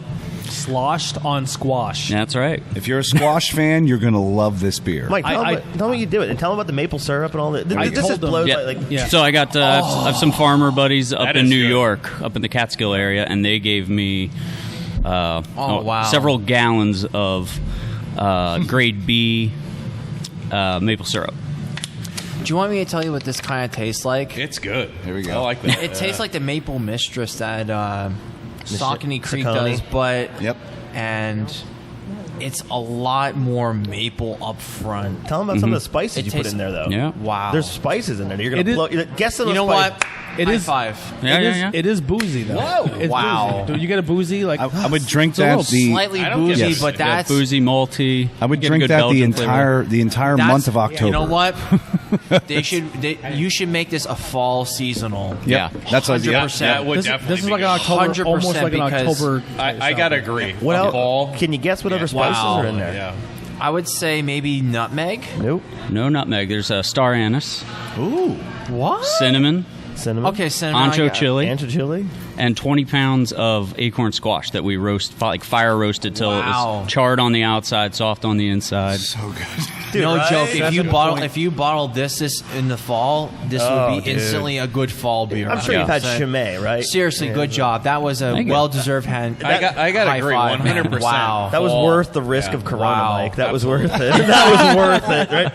Wow. Social distancing, guys. God. And my- even my the initial- back half. I'm sorry to cut you off. No, Tony, you're- but I just want to really. Yeah, hit it. I'm really like Go ahead, blow 'em. banking up. Excited. He's fanboying. Mike. Seriously. You guys need some time. Seriously, in the back. that We'll give it cinnamon to back Put it on half your is hand, so man. Be subtle. polite. It's You so spit in your subtle. hand? It just like it makes that nice finish. Yeah. Worth it. Yeah. Good job, man. That's a Thank you. fantastic good job. beer, isn't it, right? Let him do more beers. Yeah. Yeah, no, Let him do more beers. What's the next one you use? It says, listen to this saison here. I'm going to do a saison, but I wanted to use bee pollen, fresh honey, and then I want to do a mixture of flowers. So I'm going to do nasturtiums, marigolds, maybe some chamomile. Get like a real spring vibe going on. All with your it. beers should be named after a chef from South Park, though, like the Succubus, the Loch Ness Monster, the 350, Wow. the 350, Yes, the 350. chocolate, salted chocolate balls. We could do it. My After initial, having this, yeah, my initial taste, very first sip I took, it was boozy, but it was nice. It had like a spice to it. It almost tasted like a beer version of a rum and coke. Ooh. That's Okay. interesting. Yeah, I I get see some that. of those I flavors. could buy that. Some rum flavor in there, yeah. And then anise could give you that cola thing, too. That's true. I could buy into that. Yep. God damn, Now that that's you've like one of said the that. best descriptions I've ever heard of that. Yeah. Am I off? You agree? No, Like, no, I'm actually, It's my good. head I just like went it. exploded. I That was actually agree. really yeah. good. That I was agree really good. entirely. Yeah, it's that's a perfect it's a beer explanation. to me, Yep. it tastes like a beer version of a rum and Yep. coke. That's a Yep. really complex thought. I really like that, actually. It has a I like that. it has a cola flavor to it. I can get behind that. Which and listen, we had a sour last night that tasted just like a cola, but it kind of has a little bit of a boozier initial like that, and then and it also hits you with like a little bit of the spice to it. Yeah. Yeah, just on the back end, just Yeah. a little bit of warm spice off the ancho. Yeah. Yeah. Dude, killer. no, isn't it? that's Killer. again fall seasonal beer. Yeah, just definitely get the fall. be like, hey, you're back to work on the brewer. Yep. Brewing. Well, I'll take Like, that all right, anytime. cool. You know. It's like an Oktoberfest meets a rum and coke. That's perfect. Yeah, no, buy that's that. perfect. I'd Yeah. buy that. I'd buy that. Yeah. That's good. I like that. I dig that. The bagpipes playing in the background right now, guys, is I love it. amazing. Dude. The dropkick Murphy that's been going on here. I've been in love. There's a local brewery. I'm not even going to mention them, but they have a bagpiper there today, and he had to set up outside on their deck, and they left the doors open to the deck so everybody because it's so loud inside. If you have a bagpiper, that's not an inside kind of instrument. No. You don't. Venue, you don't. yeah. Too much sheepskin happening there. It's not healthy. But yeah, no. This. Whenever I tasted it the other day, that was the first thing I thought of. Was this is the perfect like fall weather beer. I would drink this all day, sitting out by a fire. Oh my god! That would be the perfect beer With that my you could flannel. have. With Yes. my flannel. Yes, with bagpipes and all that. Yeah, like it would be push great. party beer. And you know what's crazy is I think he's pouring Buck the System right now. So Yes. I've been in Oh, here a one of my million favorites. times. I have never had Buck the System, not once. Welcome to the party. So I'm very excited to try this. You guys have been fantastic to us. I'm going to be honest. Like Dude. this is a lot of. Pass those around. This is called Buck the System. Buck the System. Yeah, I'd like to. This is our first bottle release. Actually, this is called Buck the System. It's a take off a cocktail called a Gin Buck. It is a sour blonde done in sour Koval gin casks, so gin barrels, Take a look at the with bottle here. Meyer lemons and fresh shaved ginger. I like the whole the cassette tape. Cassette I am tape. ginger. Yeah. It's nice. I am ginger. I am ginger. That's it. I said that last night. Somebody got offended. I was like, no. I swear to God, I have a red head. I'm bald though. Yeah. But I was like, listen, if I let any of this grow in, it's super red. So I get red hair in my beard. I get the. Do you? Yeah. Is it like strawberry or is it red? It's like his red. Ooh. I get like Okay. two or like a couple strands, not a lot. But My hair's gray. My beard, whenever it grows in, if I grow any of this out, it gray gets hair gray. so bad. No, you don't. Yes, I do. No, you don't. Do you ever see Max from fucking Catfished? That's His gray different. hair looks amazing. You know what I look like with gray hair? Like a guy with splotchy fucking face hair. It's gray. It's not good.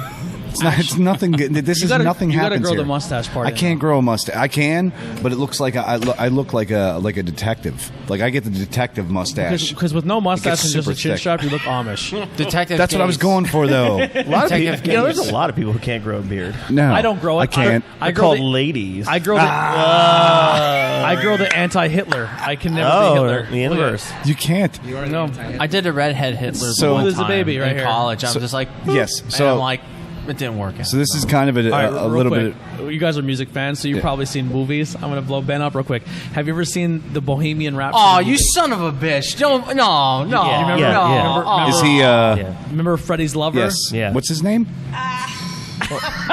It is, right? You I love son you. of a, you I son love of a you. bitch! I love you, God. Freddie. You son of a bitch! Ooh, I do get It is close. It is Dude, close. it's spot on. Well, I want to pull the picture up right now.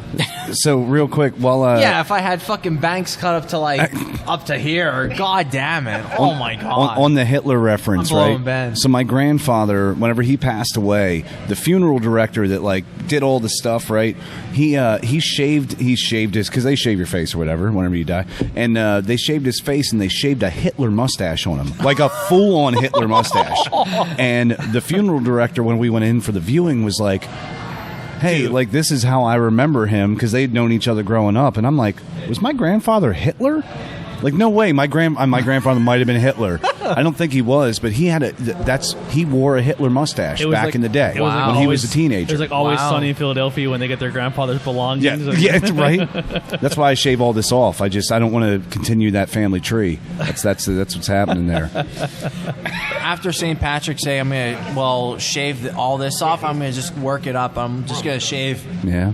consistently until like August, September to get like a full-fledged beard. So hopefully it can't really grow a actually beard. works. I can't. I wish I It's could, worth guys. its while. I wish I can get you. Like, we can do this together. Exactly. Just that. That's Yeah. all I got. The That's peach it. fuzz. That's it. The peach fuzz. It feels good for me, and it's less maintenance. That's nice. But this, if I let this grow in, man, it gets all just funk nasty. Looks like I've been chewing I for hate 45 eating- years. I hate eating wings with this beard because it's just like, and like I ate Chick-fil-A with my cousin like yesterday, and we did a Bangin' Beers episode, and I'm like, I felt it one portion, it was like all fucking caked on. I'm like honey barbecue sauce from Chick-fil-A. I'm like, I hear you, dude. son of a bitch. I just shaved my mind. And he was goes, down what? here. He goes, what? Really? I'm like, Yeah, you didn't know me. That That's I had a beard long- down- my beard was huge. That's incredible. Oh my gosh.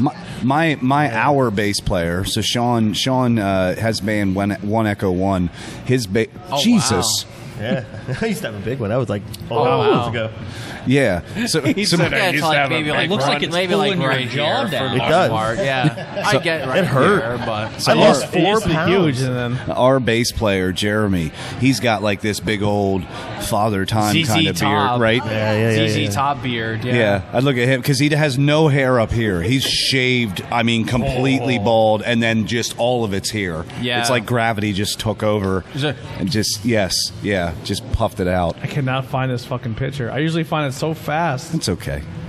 Do you want to buck the system, sir? Has anybody took a sip yet? Isn't that one of your penis? Because I got it right here. Oh yeah, pull that one up. Do you want to zoom in a little? Is it the icon or the picture? I use the wide angle lens. So again, this is a sour blonde done in gin cask, gin barrels with Meyer lemons and ginger. It's a take off a cocktail called a gin buck. Ooh, I'm a gin fanatic too, so that's I'm excited. different. So love this beer. I haven't my had. favorite ice white bottles. And giving the head chef a little bit of a break. Yep.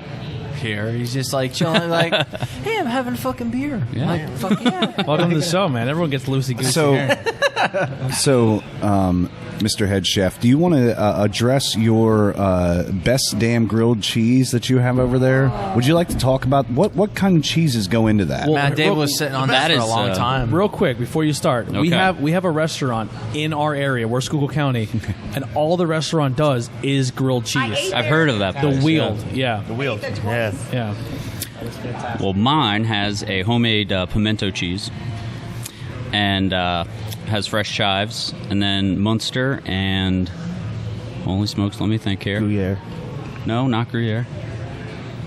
Smoked Gouda. I love a Gouda. Munster. Sold. Get in the kitchen. Oh, no, sorry. No, it's a habanero pepper jack. That's what it that is. sounds good. And then that's on. They're like, go fuck one up, so you got to bring it out. Yeah. Dude, that sounds a bang. You could drop it on the floor. Yes. We won't So care. get, Really? When This you guy's giving us one pizza? sandwich and then cut Come on in now. like in quarters. Well, for it us gets to be even like- better. Okay, so the sandwich Wow. itself is phenomenal. The soup. From scratch. Pair, Everything's from pairing scratch. it with a homemade smoked tomato lager soup. So on Holy shit. Tomato lager soup. Yes. Yeah. Whoa. Dude, the kid makes everything from scratch. Man, we're fucking showcasing the head chef in this one too. This is the first head chef like showcase here. Yep. So while Holy I'm so shit. we have a Everything goes to 11. We told you. and ripping the God knob damn, off. how many times we got to tell you? Everything goes to 11 here. So when I'm so we we in-house smoked pork tenderloin and pork shoulder. So on the top rack, I just laid out a bunch of tomatoes, and for the same amount of smoking time, I just set them up there. Yeah, oh man, yeah, that's a Son of a bitch. We found the picture that's finally. a similar look. Look at this picture. Yes, it is. So close. Is it the picture of his penis? Do not ever shave flat your bangs, sir. Don't ever do that. That's no way. That's fucking Ben right there. it's You're going to be not blowing me. Freddie Mercury in no time. Can you just throw a confused look on your face? It's amazing. Wait. Put this denim jacket on real quick. It's like, hang on. I love you, Freddie. But yeah, when you pair that sandwich with that soup, and you pair that even with the you have like a cucumber, like a pickled. homemade half sours. So good. Oh, thank you. So good. I mean, it was the perfect pairing, and then they give you like some kettle cooked chips, right? You take those, if you're a foodie like me, you take those chips and you dip them in the soup at the end. And you pull those, because it's a thick soup, you pull that out. It is, I mean, I've a lot of grilled cheese in my life. I've never been to your place, but That place is good. a lot of grilled cheese, and this really is up there, man. It is so good. All right, so for this Buck the System, Yeah, what do you think? I really like it, but what makes this different from the gin and tonic beer that we had? What gin and tonic beer? It was the gin and tonic beer that we had. I think it was at the gin Retro and tonic Lovely. goes at Retro Lovely Ball. I'm sorry. You did have that at the Retro Ball. So that is a sour goza with a little bit of sea salt in it. Yes. And then we aged that on juniper berries, but the water we used was tonic water. Okay. To make the beer. So this does resemble it a little bit, but it's smoother and it's not sour. Correct. This we put inside of a gin barrel, and when we get done here, I'll let you smell the inside of the barrel. You get a lot of gin. You get a lot of gin on the gin in nose. it. Yeah, a lot that's of gin. nice. That's That's tasty. very nice. That's really tasty. Yeah. Yeah, definitely. Man. Buck the System is a good gin barrel beer, for real. See, I'm gonna have to get this beer now. Like I haven't. This is the first time I've ever had it here. A million times. We definitely. This is one of the ones that they have for sale in bottles to go. You don't have the dirty glasses. We're all about if you just recycling the same glass. Yeah, but I'm all about giving you good beer in a clean glass. There you go. so- I was about to say he's not all you, about it's me. Quality. his flavor profile. He's not bullshitting about quality, and that's that's the great thing about We're because overworking their dishwasher machine so bad. Man, Brad, you nailed that one, brother. That's delicious. I you nail everything, but this this beer's super a work good. of art. I'm really proud of this Yeah. beer. I'm really, really proud of this one. Hey, dude, we're here right now, and we're telling you straight up, hey, it is what it is, and guess what? You're getting a good rating overall from me, at that's least. awesome. So there's not one thing. everybody is. There's not Dave, one you're getting a thing- good rating. There Good we job, go. Dave. He's the Oprah of ratings over here. There's You not get a one good thing I rating. had that I didn't enjoy so far. Would you agree? Was there anything that was just like no? And way? you can become 100% honest. Yeah, Brad doesn't give a shit about your opinion. No, I'm just kidding. What do you got? God, be honest. I know you're an IPA fan, man. So what? Yeah, it's on the fucking board, Jason. So I mean, you can't hide that. For me personally, the coffee was my favorite so Yeah? far. I love that that coffee was fantastic. The coffee, because it's so coffee. Really. It's so coffee. And I love that. Yes. I love the fact that it's straight up coffee. And I'm a black coffee drinker just like you. Yeah. Like, I love black. I don't need, if I need to put creamer in there, your coffee's fucking terrible. If I need there's something wrong with your coffee. Yeah. Yes. Yeah. No, the one thing I got to say about this place is they got their shit together. Yeah. I mean, honestly, they got they got food, they got the beer, 9 they got the weeks variety of old. beer. 9 weeks old. Yeah, right? Unbelievable. Right, there's places that have been, I've been to places that have been open for 3, 4, 5 years that don't have their shit together yet. No. So yeah, it's super cool to see somebody come out of the gate accelerating. They're pushing themselves into the future. Honestly, I attribute a lot of it to being in the music scene, because like when you're in the music scene, you go through those trials and tribulations quick of being like, I was in bands that didn't work, I was in this situation that didn't work. Learn a lot. And you put yourself in a place where you're like, if you're gonna do this, you need to put the right people around you, because I gotta be with them forever. Like, well, I always let it get, if you just pass it on mic. Like with this untwist project, it. Well, I always said with this thing, like pretty much everything I do, I always said how that I want to build a good team. Yes. You know, it's not just me, it's not just her, it's not just him. It's like building a good team.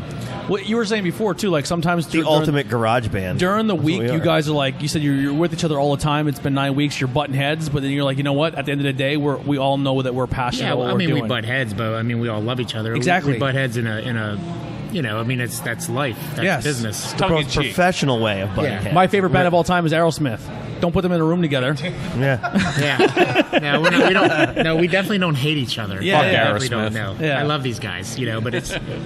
But you know, I mean, I try to build a good team with everything I do. Yeah, you know, and you got to find people that mesh together with one another, and you have to not have an ego. Yep, and egos kills talent. And as I get older in the music industry, I learned that there's no place for egos. That's just problems. So you have to step aside and let someone else do what they do well, and then I do what I do well. She does what she does well. He does what he does well, and we all kind of mesh together. It's interesting too, because you're like you're like the co-owner of this place, and you don't even make the beer. Right. You're pretty much. And to me, I respect quality control. I respect that a lot. Maintenance because for me, when I started this podcast, I initially had a guy who helped me who was he knew how to do all the edits. He knew how to run a camera. He was good at photography. He was good at all that. And I was like, listen, dude, but like if you leave, I'm fucked. Right. So then I take a lot on my shoulders when it comes to something like this, because like at the end of the day, I set up the camera, I set up the equipment, I set up the microphones, and I'm not an expert at it, but I put it all on me, because if someone turns around, takes their ball and goes home, I know I won't be screwed. But like for you to take that thing and be like, hey, I really rely on you to be a great cook, I rely on you to be a great brewer, that's awesome to hear. And you just have to respect the people. You know, like what you just said there. I mean, playing in bands, I've always had other musicians. Like if there was someone in my band that I wasn't sure about, I'd be like, well, we better find another, you know, we better have our eyes set on another bass player just in case this guy. I agree. So here's the thing, like sometimes not everyone connects all the time, and then you have to have that adult conversation to be like, hey, the machine this is where running. It's not, this is not where you're fitting in. Yeah. I don't know if it's your personality, or do we need to adjust something here? And if you don't have those conversations and don't have those it can fall apart really quick. Right. Yeah. Yep. See, but what I notice more than anything, especially for the musician part carrying over, is you get one shot as a musician. Yeah, we said that earlier. Yeah. Yeah, you get one shot to impress people, and if you miss that shot, you don't get that again. You'll get a bad review, or you'll get the food was lackluster, or the beers were not. You know, I went there and they had whatever on tap. These guys, what they take the approach of, we have one shot to get your business. We have one shot to retain your business. Yeah. And we want you to come back. We want you to feel like this is your kind of place to come to. Now, how much of the beer, like as a brewer, how much do you sit there and say, okay, I made this you and your partner, you made these beers, that then you sit down with your bartenders and be like, this is the mark we're trying to hit. We need to educate you as bartenders. Every week. That's important. Every Friday, I make them try every single new beer, and I need to tell them this is what it's similar to, this is what the flavors you're going to expect, and this is who. Yes. And then I'll even do like blank scenarios with them. Be like, well, let's just say I'm blank, this kind of customer. I'm a domestic fan only. Where should you lean? Right, and that's what I do. We got pilsners and lagers. I literally. That's super important. Sometimes I'll walk into a beer place and I'll act like I have no idea what a craft beer is, just to kind of see what the bartender tells me.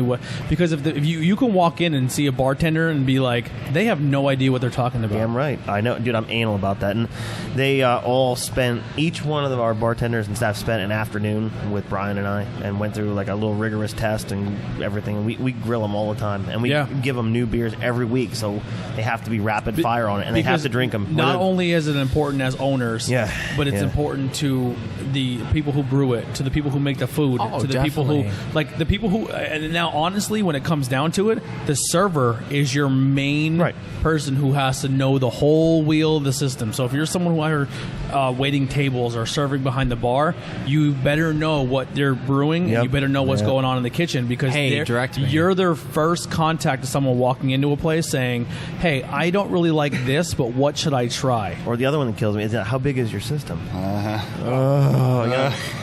forget where we were. 30 barrels? I'm like, no. And it was like a 5-barrel system. And I don't that drives me nuts. I don't expect my server to be a brewer. I don't expect them to know everything. They should know the profile of the beer. Something. Yes. At least know something. Yeah. Right. Because if you're coming in and you're a server and you're like, hey, I don't like craft beer. I'm here because it's in the area. I stopped in. What can I try? And you're like, hey, I mostly drink this and this. And then you try a beer and you're like, you know what? You like lager, you like more domestic.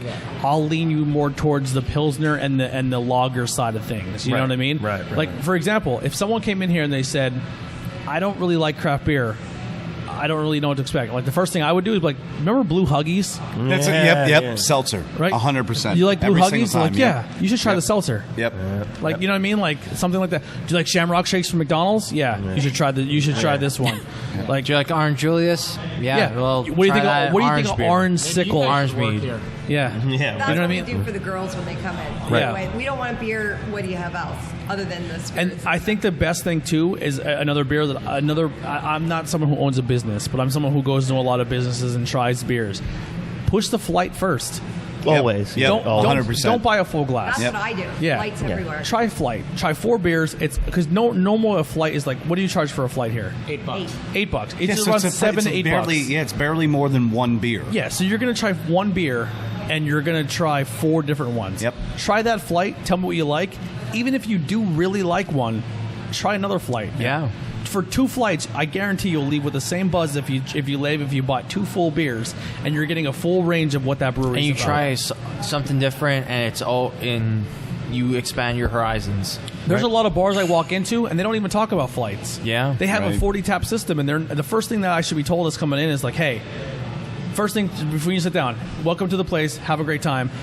You should really look into our flights and try a wage or ride score, and then have that conversation with somebody and say, if this is what you like, you should try this, and this. Like what I do when I walk into a bar, and the first thing I do when I test a server or someone who's working there is like, all right, what do you think I should have? And that's what I do when I train them. Yeah. That's when I train our staff. That's what we do. I say like, what do you think I should order? So we have an open mic coming up in just a little while. I don't know if you guys saw what time it is, but so it's 3:22 right now. We're getting close, yeah. So what's the next beer? We're on our last one. What is the last one? Is this the last one that we're doing? This is the Coupe de Gras, the last one. This is our last bottle. There's no more of this for sale. I pulled this out of stock from my personal. What is this one called? This is called Perry County Gentleman. It is an English-style barley wine. Very sticky sweet, clocking in at around 10.5% alcohol, 11% alcohol. Aged in a rye whiskey barrel for many, many, many months. 10.5 barley wine. Yep. Do you want me to tell you what it kind of tastes like? It tastes like a Belgian. Really? You think? I thought it did, I think the same thing. Yeah. If you guys can hear me. Sticky, sweet, toffee. And I agree. A lot of bourbon. I get a lot of rye bourbon. A lot of bourbon. Yeah, that's nice. A lot of bourbon. Yep. Smooth. It's like that Belgium and the rye really makes it very boozy. Very boozy. Oh yeah. See, I'm a rye fanatic, so this is 1,000% up my alley. This is that's my get down right here. My stamp of approval on the last really beer. Nice. That's a nice beer. It's that Reno 911 commercial. Yes. Get up and get down. 911, the So joke in smooth. your town. Yeah. For the amount of alcohol content that's in this, that's I a know. smooth, flavorful, beer. flavorful beer. 10.5. Good flavor, no bite. Right? So You'd expect some kind of just A little punch bite at the on end there, of yeah, it. but it's just I get a little bite only Do you? because I think we've been a lot of the other earlier ones have been less bite. I got you. This is definitely like I think if you've had the full lineup and then this is your last one, you're like, okay, this is a big boy beer. You can you can 1,000% know that this is a barley wine. Oh yeah. I mean, that's there's no mistaking that. Yeah, this will that kick is that is super good though. Yeah, this will the kick your flavor ass. the flavor profile is incredible. That's a nice beer. It's So got a we'll- lot to it. Well, as we're finishing up with this last beer, and then we'll kind of close out with you and let him step back in. What can people expect when you do an open mic here? What are you looking for musicians wise? Man, I just want people to come out and play. I just want them to come out and I mean, we're going to use this as kind of a catalyst to kind of bring some people into play. So if they come in and they play really well and the crowd interaction as well and they have like a good show to them, they can end up here on a Friday or Saturday night when it's packed in here. Yeah. When it's packed and there's people that are here It's that like a want to hear the showcase. music. It's a showcase to come in and possibly be a full, do a full show yourself. You got it. And even if they just want to come in and play, they can do that too. Like you can come in and, if you're not a professional musician or you don't want to play on the weekends or whatever, you can still come in and play. You can have a good time. And the sound system here is incredible. It's a music themed brewery, so there's really, I mean, I don't see a better place in the area to play an open mic to get the kind of response that you're going to get here. The venue is beautiful. It really is. Right. It's a great place. It is picking up definitely. Right, yeah. We do have a little bit. So if people are looking at the camera and they can see the whole brewery, they're like, oh, well, it's not very packed. At this point in time, depending on when this airs, we are going through with the coronavirus right now. Right, yeah. Where people are very worried about coming out and experiencing experiences because they don't want to go out in public and get sick or anything. The place has been insanely clean. Extremely, I mean, you guys have been so the hospitality has been fantastic. This is fantastic. I mean, for 9 weeks, I just really want to hit that home. Yeah. They've been open for 9 weeks. They have 15 beers on tap and then bottle service as well. Right. Yep. And full food. If you're, I know there's no sports on right now, but there's one. Let me see. There was Two wrestling. TVs. Two Dennis TVs, Rodman's on there right now. Yeah, 2 TVs going. A full stage, like a stage where people can come and do music. A kids section where if you want to drink a couple beers and have your kid color, that's here. Yes. Board games, tabletop, cornhole. You can't go wrong. If I can say this real quick, and then I'm going to hop out and let Sean get back on here to finish it out. I have an album coming out, and I'm going to advertise that. We're having the 100%. release party here, March 29th. It's at 5 p.m. I got a show a little bit earlier in the day, but I'm going to be coming here, and we're going to do. It's a 5-song EP. It's called "Feel All Right," and the whole basis. We heard your of originals the on album, the thing, and your originals are fantastic. Thank you. The whole basis of the album is to feel all right. That's what I want everybody to do. And it's kind of weird that coronavirus and all this shit came out. And then my whole basis of my album is feeling better about yourself. Yeah. Feeling good. Feeling happy. Enjoying your life. And it's so weird to be quarantined and all the bullshit that's going on right now. And we're going to take a step in the other direction. I want everybody to feel good. Yeah. And the album's called Feel All Right. It's going to be on Spotify, everywhere you can find it. It drops at 5 o'clock, March 29th, on every single streaming platform you can find it on. Wow. So you'll be able to get it there. And if you're able to make it to Liquid Noise here in Marysville, Pennsylvania, you can get, there's hard copy. I'm going to have hard copies of the album. I'm going to have merch. I'll have stickers and hats and shirts and all that shit. And we're going to play the whole album, and what I'm going to do is I'm going to take a different approach to an album release. So we're going to play the songs, but before each song, I'm going to tell you exactly what went into making that song. That's awesome. Where I was at, what happened. What was a song that you did where you talked about your coming off of addiction? Yeah, so that's Not Ready. Yeah. And the studio version, and I have no problem. We'll share that right now. I have no problem telling people this. When we were done recording that in the studio, I was like in tears when we were done with the song. It sounded fantastic when you did it on our show. Right. And we did that with our shitty ass microphones. Like, we have a full so if you want to check out the full interview with Dave, you can go on the YouTube page, IWEP Network, or you can search it on this thing. I'm not exactly sure what episode it is. I think it might be episode 29. If you nailed that, I'll fucking kiss you on the mouth right now. We'll go in the bathroom, sir. Whoa, I want to. You know what I'm saying? Wait, let me get my camera. Take care of this. I'm actually go first appearances of things. Technically we're up to like over 50 episodes. So if Ben nailed that'd be fucking. That'd be amazing. incredible, yeah. But that song, so I was teary eyed at the end of performing it when we were recording it, and I looked over and my producer was in full tears. That meant to me that song now has a mind of its own. You're going to feel that song. You're going down. When you're going up, you're going down. Sorry. No, you're right. You're going to feel that song, and the other songs are all about feeling good. They're beach songs. 29. Look at that! No, get Holy the fuck out of So here! you were Get the fuck out of here! Look close. at you go! Very close. So if you want to, I hit that. Where's the kiss on the cheek? I was on the button on that. Kiss on the cheek at least. You said 27. No, I thought he said 29. I said 29. Can confirm he said 29. He definitely said 29. I'll kiss him right in the mouth. My man. All right, let's see it. All right. On that episode, just to kind of give you a quick. I'm ready. We had. Oh, I just lost it. Hold on. At Mellow Mink, we had That was Rock God. Mellow Mink, Rock God, Trogs, and we had the Flying Mouflon, the barrel aged Flying Mouflon. That's I was right. like, That you was know what? so We're good. gonna break it We open. had a beer from Imprint, Lost Tavern. For that episode. Yeah. Wow. Yeah, so if you want to check out that episode, it's whole Dave's story.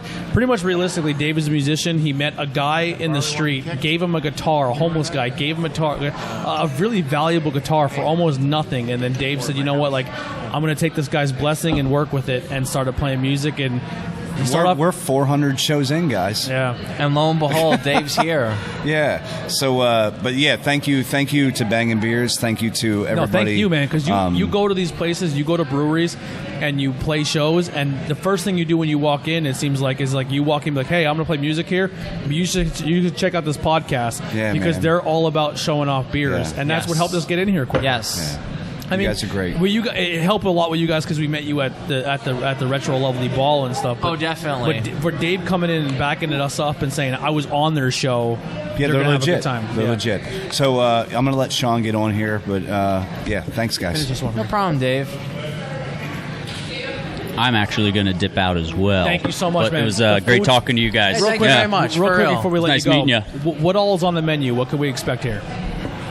Always changing, actually. That's kind of my idea, and I mean, like, I feel like if your chef is getting stale with what he's making, then the people eating it are getting bored too. What do you recommend? Oh, what do I recommend? Yeah. What's something that you know will stay on there that you're like, this is my go-to? It's a staple. Actually, everything rotates. Everything does rotate. So I mean, like, we'll have stuff and it'll go away for a while, but it might come back. But Like a favorite right now is blackberry ricotta pizza.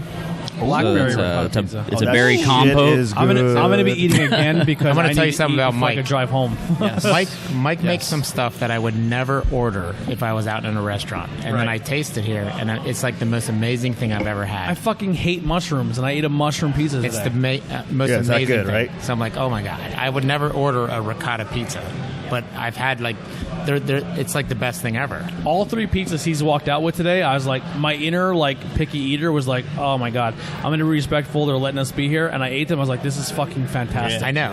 I know. He's the best. Yeah, You really hit it out of the park with those foods. So not only are you getting amazing beer, amazing food, amazing service, Liquid Noise fucking kills it. And for a good price too. And for a good price. Yeah. And that's what everybody was looking forward to, and lo and behold, and real here quick, you are. 9 weeks old. So you keep Man, saying I would have That's a impressive. shot So- of every time you said Super 9 impressive. weeks. So this is going to be a new drinking game. Fast forward How impressive to the is that, beginning. though? Seriously, but no, though. that's excellent. Well, But let I'm me just ask you saying, something no. because I don't see that. I don't see what you're seeing. So this is just the way we do it. If I didn't know, exactly. if I didn't know this wasn't open as long as it has been, I would walk in, and I've been to Tattered Flag. We've been to Rotunda. Mm-hmm. You fit right in as if you guys have been open a long for time. a while, and then you're like, 9 weeks. I can't even imagine a better compliment. That's huge. Yeah. That's good. No, Well, then come back at 19 and 39 weeks, and let's see what we're doing. If this is where you are in your first, month and a half or whatever, that's fucking amazing. I told you I wanted to fucking hit it out of the ballpark from day one. I told you we go to 11. Yeah, and rip the knob off. And rip the knob off, right? Goes to 11. So in closing, what do you want to add about Liquid Noise? What do you want to get out there? Thanks, guys. Thank you so much. Hey, no problem, guy. In closing, great shit, man. Well, I don't know. This is only the beginning. This is really we are just the literally scratching the surface of what we can do right now. Here's one thing I always say. This is to get us through the chaos. What you see right now. Wait till you see. It is getting very busy in here, so I definitely want to clear up the table what so we people got can coming sit down the pipe. I mean, it's going to be some shit that nobody's doing, and I promise you that. This is out of our way, but I would definitely. I'll go down the table. I'll put people on the spot. You can crash at my house. Yeah, right. What are your thoughts on this brewery? We'll start with Jason. Our Simon Cowell. What do you think of Liquid Noise your first time? Or Chris Elliott. I honestly, I love this place. I mean, I really do. 100% come back? Oh my god, yeah. These guys are fucking awesome. They're killing it. I mean, this shit is legit. They got their shit together. There's food. There's all kind of. I mean, it's unprecedented. It's good. Yeah, I love it. Thank you. I mean that's. But the coffee was my favorite. I'm just gonna say it's gonna be very hard. I'm an IPA drinker, but that coffee was my. Well, that's Andrea. I have to give a shout. We can't do the official because it's a lot easier with bottles and cans in front of us, so we can kind of visually put ahead. So you're gonna go with the coffee. The coffee is my favorite. Rain. Yeah. The number 6 is your beer of the night. But in closing, I like these guys, man. Yeah. They really have. I mean, very personable. I like them. Girls. We've been to the breweries. We've been to a couple. I mean, I don't want to shit on anyone, but this has been my I think everywhere we've been has been solid. Are you serious? That's awesome. Yeah, really. Every brewery experience that we've ever been to is a great experience. You're getting cookies. Oh, cookies too? Holy You know one thing I always say? I love these guys. Wow. Really, one thing I always do. say. Wow. I mean, my long-term goal. I mean, I have a lot of long-term plans, but my long-term goal. I want the white ones. I mean, I'm not fucking around here. What kind you get? When Chocolate or I the wanted white to ones? open a brewery, White or chocolate? I have 3 other odds and businesses. ends. Odds and ends. Hold on 1 second, guys. My favorite. I have 3 other businesses, so I wanted to, I want to really do well at what we do here. So I want people. This is what I would love. I would love people to come to Harrisburg and say, "Oh, this is the home of Trogs and Liquid Noise." That's what I want them to say. Dude, there's a lot of competition in this area. Well, think about it. When you go to Asheville, you say, "Oh, I got to go see this brewery, this brewery, this brewery," right? Yeah. Well, now there's 30 breweries in the goddamn area. So I want to say, "Hey, we're going to Harrisburg. Where do I go?" Well, I should go to Bing Bing and Liquid Noise. I want my name in that list. Yeah. That's Honestly, exactly. our first. I don't want to be the best. Our first day here, you're definitely in the running. Cool. That's awesome. For being as short open as you have been, this is fucking amazing. Yeah. You have that big dick energy. I dropped it. You dropped it in. I'm telling you, it's a full package. It's a great venue. It's a great beer. They have their shit together, man. Yeah, great beer, great absolutely. food, great atmosphere. You're gonna have a good time. I really appreciate it. All that. And Tony and Jason, how do you feel? You feel exactly the same about it. I would 100% overall. come back. This is great. Cool. Yeah, I would recommend this to people. I would definitely recommend. Yeah, definitely. Well, then you got to 100%. Yeah. So Ben, what would your beer of the night be? I would go with the Orange Julius Mead. Yeah. Because that was really good. I actually did a documented 5 just because. Holy dog shit. Awesome. Just because of that, I'm like, wow. My beer of the day. My beer of the day is the blueberry seltzer. I knew he was going to say it. I thought he was going to say the blue damn so seltzer. crazy. For Christ's Yep. sake. That's my number. It's not even a damn beer. That was my close second. Oh, too, I knew it. I love it. My number 2 was the lager, Lannon's Lager. Cool. Yep. What would your number 2 be? Well, I said the blueberry seltzer, and I'll go with the Landon's Lager then for the third. For me, good. And then it would be the coffee, then the orange, and then I don't know. The lager is really good. It was very weedy. I like that a lot. Yeah. So what's funny is you're an IPA guy, but you didn't pick our IPAs. I did not. Yeah. I mean that's great. They're good. Don't get me wrong. That coffee was.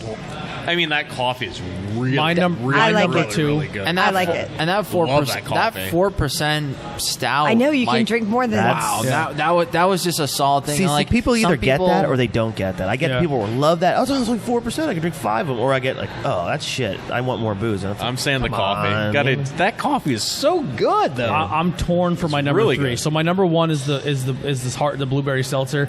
My number 2 is the lager. I'm torn with number 3 between what is dank and the sour, the Code Sour. Code DHS. Good beer. Good that's beer. Cool. I'm torn. Anything else you guys want to get out there before we wrap up? Michelle, wrap up with Landon's thing coming up, please. The last weekend of this month, 26th, 27th, 28th, 29th, we're going to have the fundraising for epilepsy. Landon's Lager, half of all of our proceeds will be going towards epilepsy. That's awesome. Love it. Yeah. Anything else in closing? I just want to thank you guys so much. This has been coming out. Fucking awesome. Thank you for welcoming us here. Honestly, great time. The hospitality has been fantastic. We got to try everything. Yes. I thoroughly enjoyed myself. This has been amazing. We'll quick wrap up. We'll clean up because your table's all filling up fast, and we want to get more customers in here.